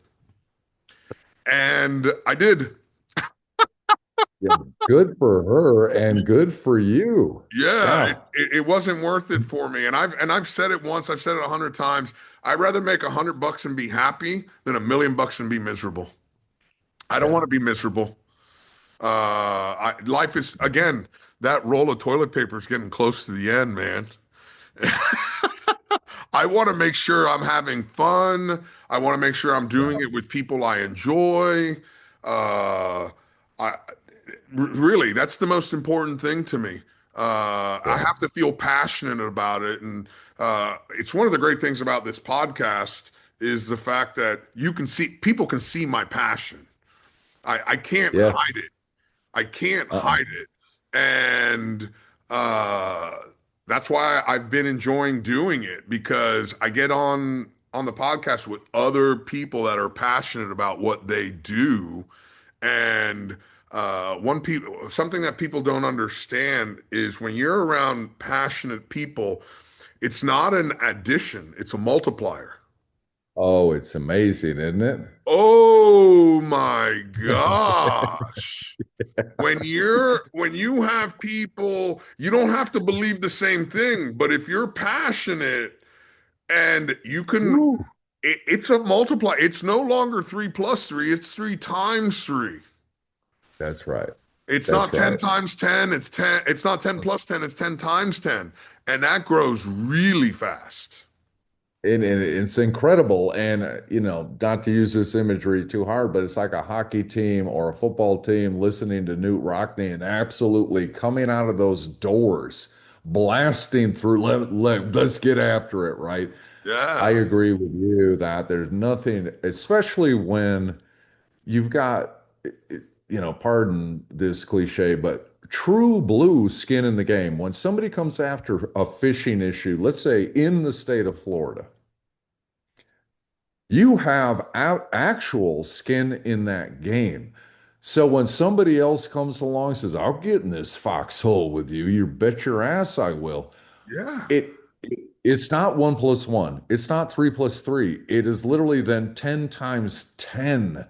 You get that feedback from them, and it makes all of the difference in the world. So that is when I see the goodness of our republic, when people truly care about something and support one another in that way. That's that kind of fancy word, but synergy just becomes this explosive device between you that you couldn't replicate in a million years otherwise. Yeah, it's really, really cool. It's cool. It's something that again I've been blessed to see over my entire career.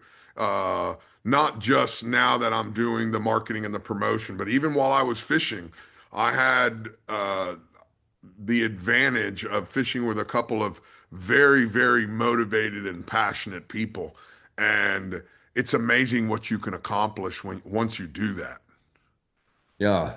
Instead of, I can't do that, it always becomes, I can do that. I'm not sure how, but I can. You bet your ass I can. Yeah. Oh, Nothing like it. I'll Nothing figure it like it. out. And I learned that really early on in my career. I had one of the greatest mentors in the world. And to this day, um, whether I know he meant to do it, but indirectly, he taught me there's nothing in this world I can't do. If somebody called me up right now and said, I need you to build a 66-story building on this spot right here, I'll give you 4 years to do it. I know I can do it.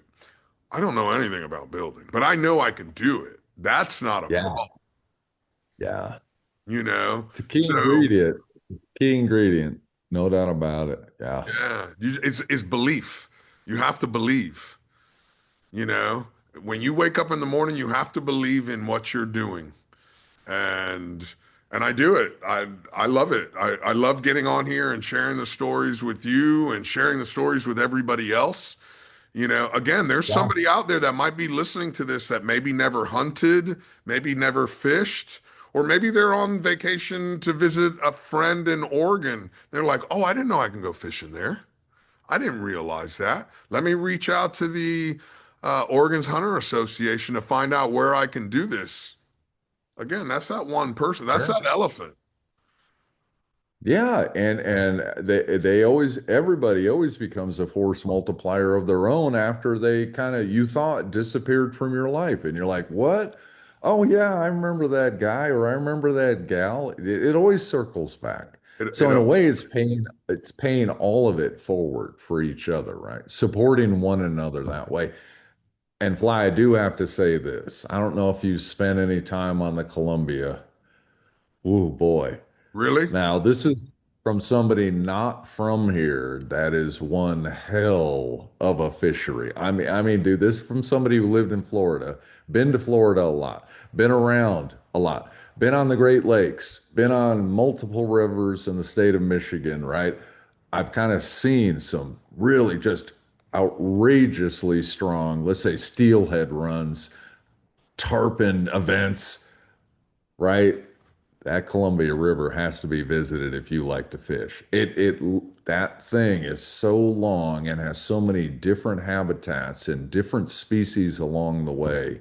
Wow, is it cool. And the other thing, just as an American, I'm not trying to promote Oregon tourism, I'm really not. But for me, just a few weeks ago, I actually traveled from one end to the other, or nearly one end to the other. And it was this weird thing happened in my head because the Columbia River Gorge is frankly indescribable. I can't use words, but I immediately thought Lewis and Clark. Lewis and Clark.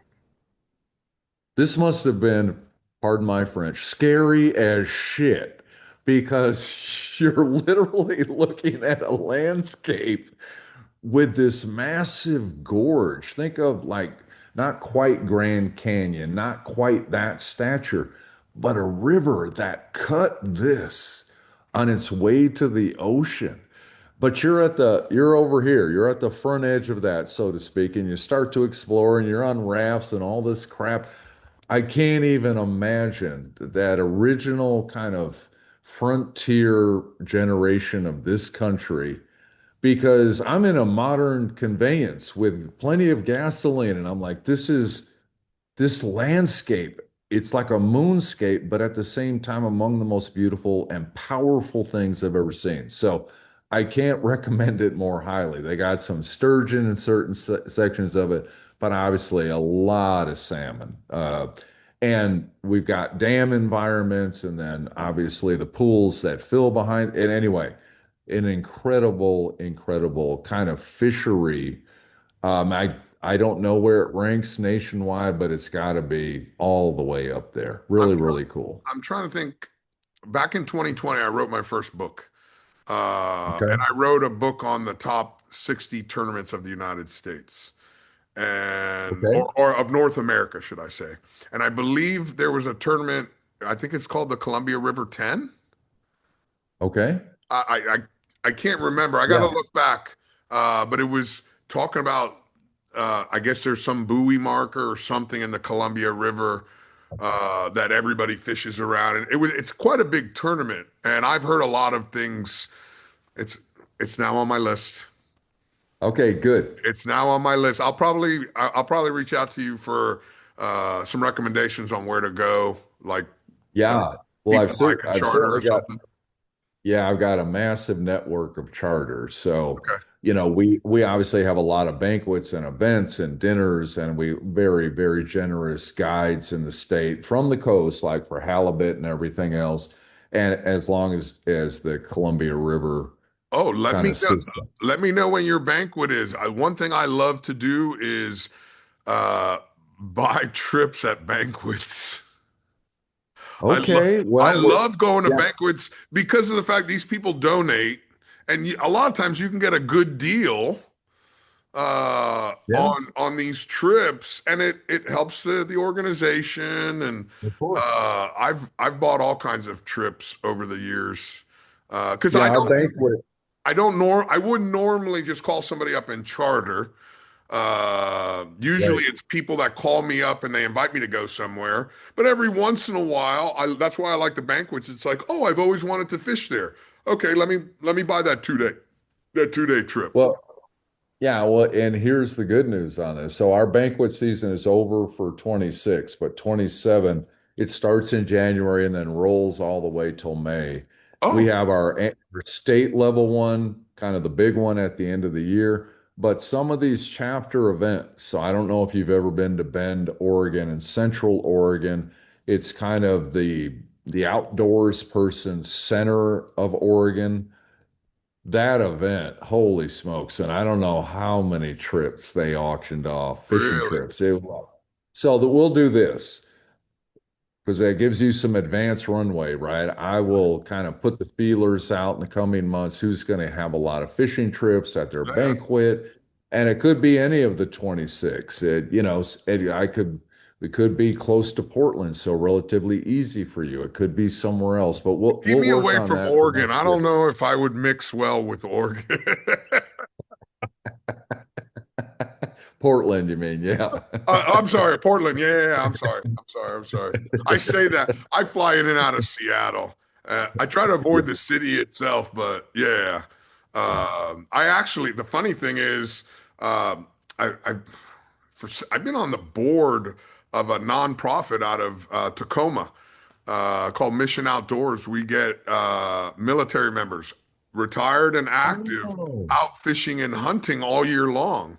So I've been coming up to Washington now for 6 years, and that's really cool. our biggest event of the year is out of Westport, Washington, the Washington Tuna Classic. And I'm the tournament director of that tournament. And uh, we got retired guys. We've got last year, I had these three young kids. They're like 18 years old. I just told this story the other night. They're from JBLM, Joint Base Lewis McChord. And the veteran coordinator, he's like, "Hey boys, I want to introduce you to Fly." He's the tournament director. I'm like, "How old are you guys?" "Oh, I'm 18. I'm 19." I go, "Hey, listen, I've been here for a week." I go, there's a roving clan of like 40-year-old women in this town. Be careful. They will eat you up and never let you go." These kids, I don't know. I mean, these are proud. They're protecting our fucking safety and our freedom. And I don't know if that was fear or determination in their eyes. It was great. So, no, listen, I love coming up here. Being from South Florida, one of the things I love it's there's something new every day to me. Yeah. I mean, this morning I saw a flock of geese flying by. I don't see Canadian geese Yeah. in Florida. So I really enjoy it up here. I try to come as much as I can. I don't have that much time. Anybody that Right. watches the podcast with regularity, especially watches it, they can usually tell my office at home and then what the cabin looks like. So, Yeah. uh, Right. yeah, so when they're like, "Where are you?" And I'm like, "Okay, yeah." They know I'm not in my because my office I have the Blue Marlin behind it and all these Yeah. bottles of Right. booze behind me. Right. Um, but it's again, we're all connected by the same passion of going fishing Yeah, and we hunting. are. I don't care what honestly, it's even gotten to the point I don't have to reel shit in. I just want to be outside and watching people catch and watching Yeah. the birds and watching the fish or the bears. That's what I enjoy. Yeah. Yeah, me too. And I actually found in my lifetime, so I was actually a professional hunting guide for a number of years. And my kind of okay, the fall's for hunting, fall and winter for hunting, and then spring and summer largely for fishing. But boy, did fishing later in life start to creep up. And it wasn't because I became a broken down skeleton, all creaky and whatnot.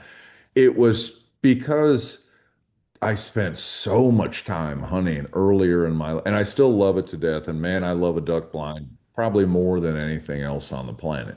But I just noticed the fishing because of the newness of much of it.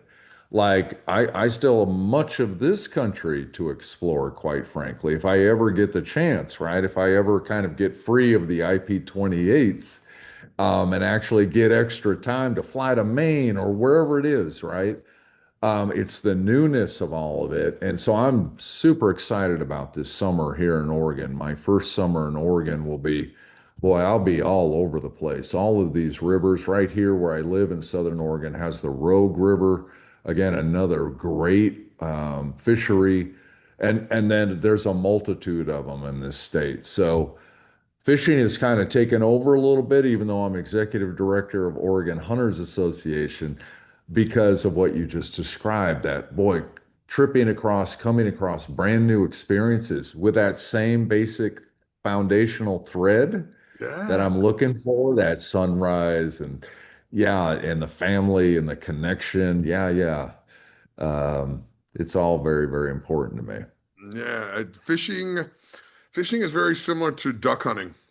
When you're elk hunting, when you're deer hunting, you got to be quiet. It's usually solitude. Whereas fishing and duck hunting, you're in the blind, you're cracking it up, you're talking, you're bonding. Yeah, Uh, yeah, I have a friend of mine. We went to the Fraser River last summer and caught some sturgeons. yeah, And yeah.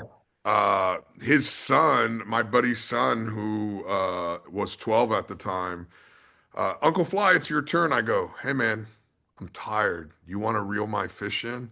Really? I'm like, all you, buddy, man, all you. And his dad's like, what are you Oh, doing? It's Fly's Uncle Fly's turn. And I'm like, no, I'm tapping out. Let him.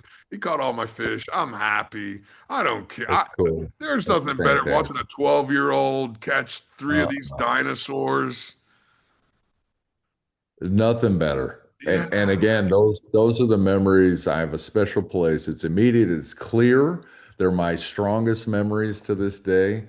No doubt about it. And the same is true for even older folks that I've introduced to something, whether it was hunting or fishing or anything. Even the memories I have with my wife as I introduced her to all of these activities. Very, very strong. Very, very important part of all of this. Funny. I interviewed a couple of guys. Oh my God, how long has this been? I think it's 4 months. Great characters, fucking hilarious. Originally from Iowa and South Dakota, Okay. they ended up buying a lodge in Alaska. I have a friend of mine that went to their lodge. She goes, you got to get these guys on your podcast. So I did. I reached out to them. They joined me. They told me I wanted to know their story, and they were car part salesmen. They sold car parts. I'm assuming to like the automotive industry as a whole. I'm assuming, and they worked together. Then they started doing fishing trips together. And one day they're just like, "Hey, maybe we should buy a lodge." And they went on this unbelievable journey. And they met this woman, and they call her Mama T. She was, there was a big like venture capital company that was going to buy her out. And these two guys come along and they flew up there on Thanksgiving weekend. She cooked them Thanksgiving dinner and she says, I want to sell it to you guys. So they bought it. And I said, man, what a great story. Do you have any dates available this summer? And while we were on the podcast, he emailed his girl and I booked a trip right then and there on the podcast. I'm going up in July. I'm taking Naomi with me. And then my same Yeah. buddy that we went to the Fraser River, our families, we do family trips a lot together. And we're all going up to Alaska and to Sitka, Alaska. We'll go up a day early just to hang out in the city, and then we'll Wow. go fishing for 3 or 4 days. I can't remember what it is. And then we fly home. Actually, Naomi flies home. I fly down to Washington for the Washington Tuna Classic, and then I'll go home. Wow. Yeah, but that's usually it's not the location, it's usually the people I look for that Yeah. I want to go hang Yeah. out. You know, Yeah. you guys have a cool story. Yeah, I mean, fairly young guys, like 36 and 39, Oh. you know. They go to this lodge and she's like, I want to sell it to you guys. And she did. Had the lodge for 32 years in her family. Great. So what's the primary fishing, the target species that it, So you get a you know that choice. yet? No, no, no, I know 100%. You get a choice of Yeah. whether you like uh, white flesh or orange flesh. So you can either go salmon fishing or halibut and rockfish. Uh, and here's the thing, they've also found um, a late season duck hunting that they can do, waterfowl as well. Wow. Yeah. And every once in a while, they said it doesn't happen every year. It might happen every third year where you get, and this will probably be a really good year because of El Nino. If you get a good cold water push, sometimes they see albacore up there. Wow. Yeah. And it's an all-inclusive place. I went and checked out all the food and the smoking the cigars and the you know, Yeah. and they clean all Wow. your fish. Super, super. Listen, just after 2 hours talking to the guys, I'm like, and I had a trip planned with the guys to go to Alaska. So I'm like, do you have room for 6 people? They're like, yes. I go, listen, can you give me like 4 days? Let me just get a hold of everybody. So I called my buddy and he goes, man, that almost sounds too nice for us guys. You think Naomi wants to go? I'm like, why don't you talk to your wife? And uh, he Hmm. called me right back. Jen's in. And I'm like, okay, I'll voluntold Naomi.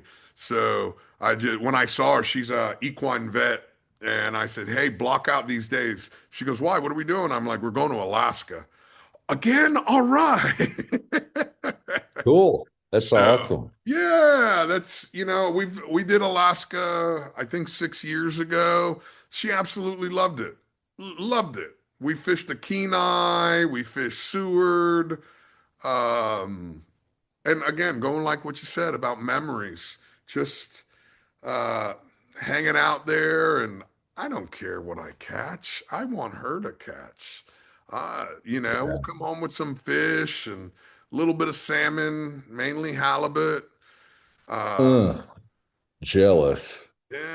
I'm so jealous. How about this?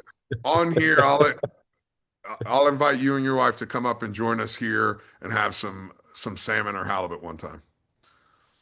That would be fantastic, actually. Let's make that And plan. and I just figured out a way both of us can expense that. I'm very interested in something you mentioned a little bit ago.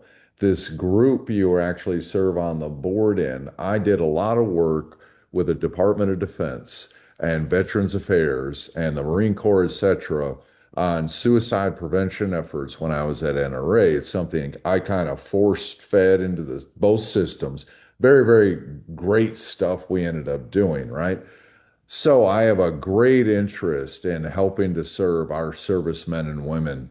And if that organization needs assistance, or there might be an opportunity for an Oregon chapter, or if there's a similar thing in Oregon that you work with, from what, boy, I'd love to hear more about Well, it then because that's really important. That's really important work you're doing. then what I'll do is I'll introduce you to Ryan and maybe we can figure something out as you come up. We can meet out and then afterwards we can drive up here and spend a couple days. Perfect. You know, Look at that. it's something I really enjoy. And I just had dinner with a friend of mine last week. Ironically, I met him through the chapter up here. Mhm. As I was flying in, there's a gentleman and his wife next to me. I didn't know who they were, and then Right. uh, I get picked up by one of the other board members, and it just so happens to be the man and woman that were sitting next to me there in the back seat of the car. And I'm like, well, son of a bitch. Well, we went out fishing over in Olympia Uh-huh. and got a chance to know him, meet him, exchange numbers, and come to find out that he lives in Dallas. I live in West Palm, and his neurologist office is 5 miles from my house. He comes to his neurologist once, if not twice a year, and literally five minutes from my house. So every time he comes to see his doctor, if he's by himself, he comes stays at the house, go out fishing, go hang out, just to see Yeah. him. Yeah. Just he did 26 years in the Army. He was a pilot Wow. for the 160th. I keep a rucksack with me as I travel, and I have three American flags on it. One of them is a colored red, white, and blue American flag, and it was his patch that it was the first American flag in Iraq and Afghanistan that he was wearing it as he What? flew in. Yeah. Wow. Oh So yeah, I right. take that with me, and then I also have some what do they call it? It's a friend of mine. He was a sergeant major in the Marines. When he retired, he gave me his stars and bars. His what do they call it? Whatever the little patch is, The, and the he chev gave it the to me. chevrons. Yeah, and I wear it Yeah. with me everywhere I go. And and before they gave him to me, I'm like, guys, I don't want any stolen valor. I don't want, because I get a lot of people as I'm walking through the airport, they're like, man, thank you for your service. And I'm like, just so you know, my service wasn't in the country. My service was to the guys that served our country. Yeah. I'm Right. helping them after the fact. These are Right. all gifts given to me by people that have served. So Right. I didn't put my life on the line. Somebody else did, and they've shared a little bit with me, Right. which is important. I don't want any stolen valor, but when somebody gives Yeah. me a Right. gift, I want to show it off with pride. You know, Yeah. it's a gift that they gave to me, and these gifts, I travel all over the world. I fly about 250,000 miles a year, and I take them with me everywhere I go. Everywhere I Really, really go. cool. Yeah. So, and again, it's on the back of this passion that I have, and I've been able to share, and it's introduced me to a lot of cool people. Yeah, and again, I tried it in a different vein to go out and be a good red, white, and blue American, and that makes some money. But nothing wrong with that. I'm not saying that's necessarily a bad thing. It just I had to have that connection to this bigger community and the purpose and and what we're trying to secure and fighting for and all. I just had to have that. So I get it. I totally get it. And again, we're all connected by that same thing. And uh, if you're not aware, most of the people on here know, but I haven't. I'm the son of two immigrants from a communist country. Both my parents came from Cuba. So I'm first generation on both sides of my family born in the United States. So because of that, it makes me want to do even more. Uh, I want to support in any way I possibly can. you know Yeah. get them out Yeah. fishing, get them out hunting, pick up the phone, get a phone call. Hey, what's going on? I got friends of mine, they're retired, they live in Okinawa. They text me, hey, I'm starting a barbecue business, can I send you some barbecue rub? Yeah, man, send it my way, man. Come on. Especially in today's world of texting and emailing, Okinawa is Yeah. not that far anymore. Right. No, no. No, you know I often complain about technology, but I think you're old enough to remember Sunday night was when I called my grandmother, my grandma. And if I mention that to younger people, they're like, "Well, why Sunday night?" They're like, "Huh?" Well, that's because the rates, that's when you could afford the long distance call, right? Yeah. How cool that would be. Now, I bitch and moan, all of us do, about the phones and the email and oh my God, the constant binging. But how great would it be if I could just text her right now? So you're absolutely right. Yeah, we do have this kind of this very silver lining to all of that noise in our life that we can just reach out like that to somebody halfway across the earth, and it's all good, all Yeah. good. I have a friend of mine, he's Japanese, lives in Japan, doesn't speak a lick of English. Not a lick of English. And him and Okay. we communicate at least once a week. There's a Yeah. there's a communication app in Japan that you could put an AI tool in there and it translates everything immediately. He's a Uh, fisherman. He owns a fishing and golf apparel company. We fish a lot when I go to okay. Japan, and we're always throwing business ideas back and forth. And Yeah. just like the other night, I made some Japanese food here at the house and I took some pictures and I sent it to him. He goes, "Are you in Japan?" I'm like, "No, I'm in my house." But we can do that with technology. You know, Yeah. a lot of the younger kids nowadays, they don't realize how difficult this one Woo. scenario is. We'll go fishing tomorrow, but I'm waiting for a call tomorrow morning. So I got to wait by the phone until the call comes in. Right. That was unbelievable. Dad, when's your call? It's 11 o'clock. Yeah, but it's still morning. It's Right. still morning. So you get the call at 11:30. It's like, okay, we can, if we get everything ready, we can go. Well, Dad, by that time, it's already 1 o'clock. It's not worth going out. Well, maybe next weekend. Son of a Yeah. now you just Right. take the phone, you go fishing. Right. So again, And it's this is true for everybody with a pole in their hand, just as it is with a rifle in their hand. It literally, so Oregon's a great example. It's a very large state. Folks in the East have a hard time, me too, at one time, understanding, no, no, no. This is a massive state geographically. The Western states get progressively bigger and bigger and bigger, just in general. It looks like it's just a square, but it's a massive square, right? A lot of that is public land. It is the majority of the landscape is public.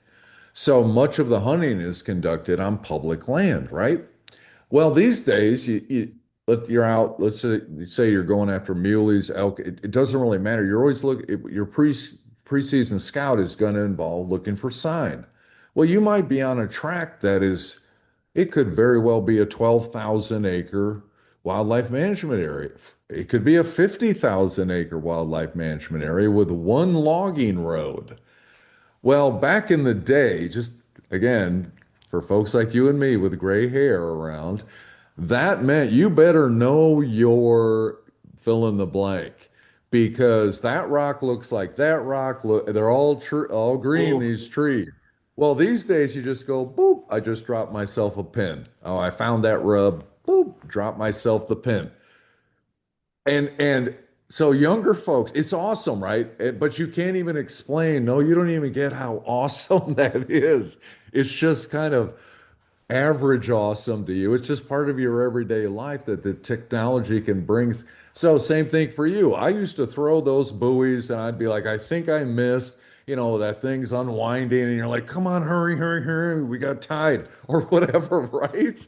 Well, now you just boop, right? you're right Drop there. a pin right here and I can come right back to this spot. So yeah, it truly is incredible how The, tech, far we've come. It's the so technology, and fast. who knows what's going to happen in another 10 years. Right. That's the crazy part. Well, and it's not crazy anymore to say when I think it will be with no device. It will just be, right? Oh, Without defining what that means, because I don't think any of us would have envisioned any of this 15 years ago. Do you realize, and I often remind myself just so I can be reminded constantly, that Facebook thumb, do you know when that showed up? No. 2013. Holy smoke, that's 13 years ago. But in a way, that was only 13 years ago. We went from just this to now I can build an AI derivative of Todd Atkins that even my wife would go, yeah, that's Todd. He's talking on camera. Nope, not even close. We go from this, that's all we really got. It's incredible. I It's incredible.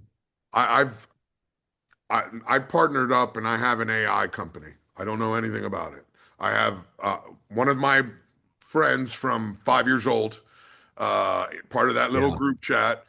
He was in cybersecurity and started going into AI. And he's like, "Hey, have you ever considered infusing a lot of your fishing with AI?" And I'm like, "Man, I don't know shit about AI."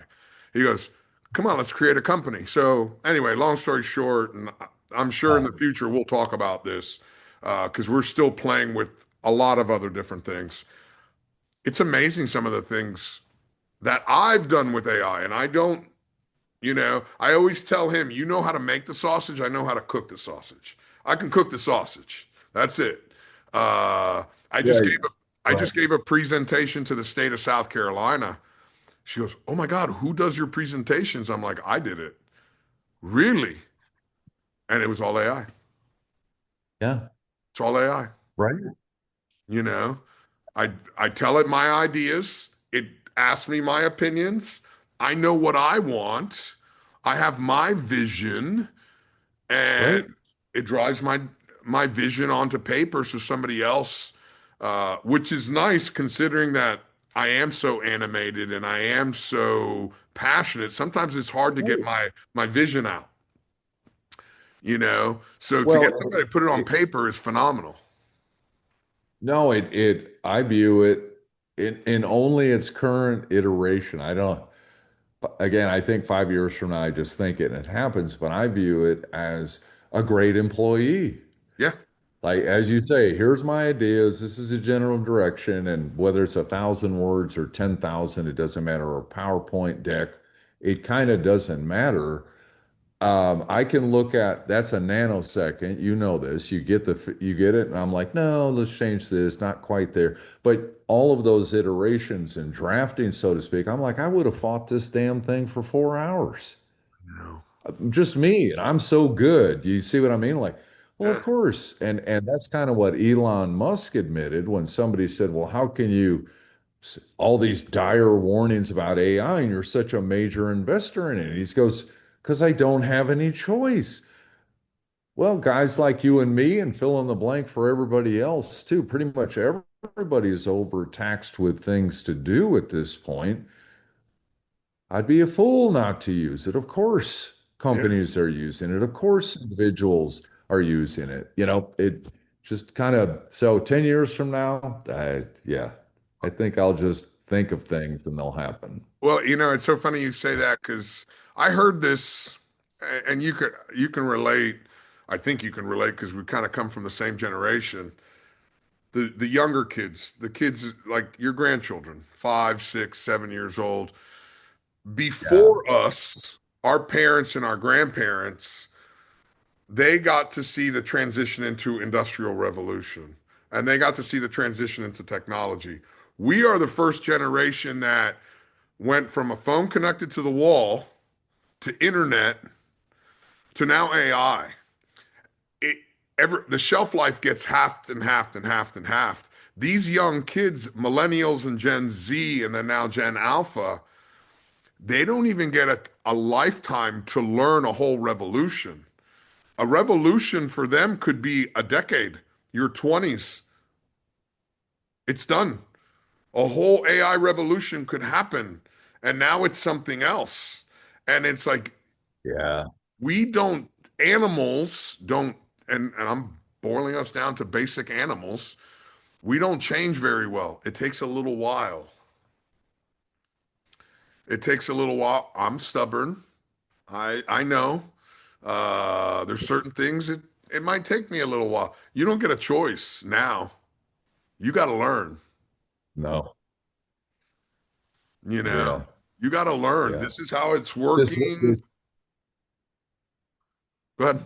this one behavior, I read a really cool study about this, and folks of our vintage, Ooh, I when like we that. approach tech, yeah, I like when we approach technology, there's an automatic agitation. Now, younger people say, yeah, boomer, you're terrible. It's not actually about that. It's not about us refusing to learn. And we went through, do you remember when you worked all night on a paper and it disappeared somehow and you never knew why? And then the next day you were working on something and it all disappeared. Well, we are the ones who broke the rock. We were dealing with technology that would routinely let you down each and every time. Yeah. Whereas young people, because they never had that experience, they just know keep pressing buttons, turn it on, turn it off, just keep going. Like they don't come to a phone, let alone a computer or anything else, with any agitation at all because it was the dog ate my homework thing over. Why is that not highlighted anymore? And they'd be like, I don't know, it's just not highlighted anymore. It won't print now. We had to endure the painful part of that super steep climb towards basic advancements in technology. Younger people don't have that kind of automatic agitation when they kind of, oh, okay, I'll pick up my phone. Not just keep pressing buttons, Pappy. That's my grandchildren. And I'm like, no, you don't get it. I need to understand it. And they're like, no, no, just keep pressing buttons, right? It's funny you say that. I was, I had to do a Word document yesterday to send out to the Bahamian government. And as I'm doing it, even though I see the auto save on it, I still go up every 5 minutes and I save it because Right. I got burned. That is so funny you say that because I remember, Yeah. oh my God, it's gone. I just Right. I just spent 2 hours typing all that shit like this and it's gone. And right, no, there was nobody in the building, so to speak. And so if you're at a computer lab in college or in your house or in your business, it's just a mystery. It just went somewhere. You're like, wait. So we bring all of that memory to this fight with technology, whereas younger people just know, just keep turn it on, turn it off, not a big deal. Just do this, swipe that way, you'll get there, not an issue. Where we're immediately go to kind of What DEF happened? CON, emergency. Yeah. Where is it? Oh my God, it ate it. It's gone. Oh my God. Yeah. Yeah, Really interesting. very, very true. Todd, I have to thank you for your time. But what I Of would course. like, let everybody know how to get a hold of you, how to reach out to you if they want to support you. Where's the best way? Where's the best places? All that other kind of stuff. Yeah, best place absolutely is our website, and it's pretty easy, OregonHunters.org. So again, I'm Todd Atkins. I'm the executive director of Oregon Hunters Association, or OHA. We commonly here in Oregon call it OHA. Don't confuse it with the Health Association. It's the Hunters Association. And just go to our website, and there are options for a whole host of things. You can join basic membership or more. You can give a donation. Um, Reach out to me. I'm going to give to all of your followers my personal email. I take this job very seriously. T Adkins, Tadkins, at OregonHunters.org. With questions, concerns, how can I help? I've got this idea. What do you think about X, Y, or Z? Uh, Everything under the sun. And I know that and I say bring it, if somebody's infiltrated, the watch fest of yours, could bring it. Come Bring on, it. send Come me on. nasty emails. That's right. And I see them. I was just noticing some the other day about the shark topic. I'm like, where'd you guys come from? Yeah. Uh, Yeah. but It's all whatever. good. I don't care. I Right. listen. I'll have a Right. conversation with anybody. I really don't. It doesn't bother me. I'm happy to. Yeah. Uh, I'm happy to host them. I'm happy to have a conversation. Again, we're all children of this country, man. You want to talk about it? Let's talk about it. I'm happy to have a nice, in-depth conversation about it. You know, just no yelling, no screaming. I don't mind cursing, but don't curse at me. Tell me a story. You can sprinkle the F word around like it's seasoned salt. I don't care. That's this is adults. It's not adults only. It's just an adult conversation. It's one of my Right. favorite buttons to hit. Is this for 18 and over? Yes. Now, if a parent Right. wants their kid to listen to it, that's the parent. It's not me. But I want people to feel like we're sitting around a campfire or on the dock having a conversation. I don't ever want Yeah. somebody to feel they can't express their thoughts and feelings naturally. But yeah, I don't want anybody coming on here cursing at me. But you want to curse and whatever? Yeah, come on. We'll have a conversation.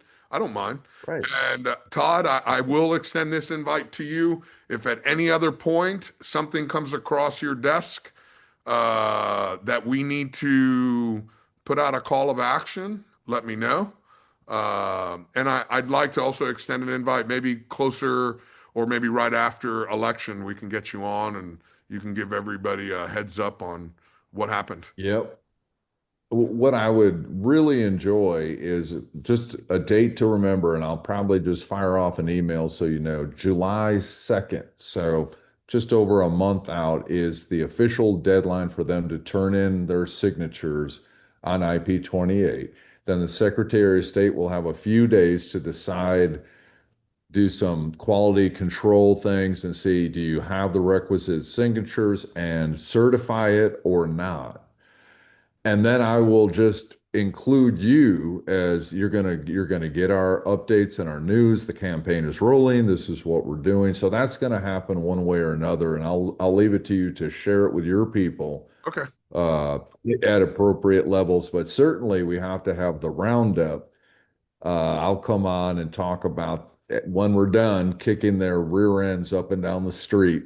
I will come on and we will talk about our victory and what our findings were and how it rolled and all of that. And, Absolutely. and how we can prevent it from happening in the other 49 states. That's right. That's I right. mean, really, I that's appreciate you. no. Listen, hold up right there. Let me just say goodbye to everybody. Todd, thank you so much. Everybody who's listening, thank you for listening. I'll make sure I have all of Todd's information out there in case you want to reach out to him. And if you have any questions and you want to send it to me, I'll send it to Todd. Or if there's any comments on any of the clips. So, everybody, thank you so much. I truly appreciate it. And we will check you guys later.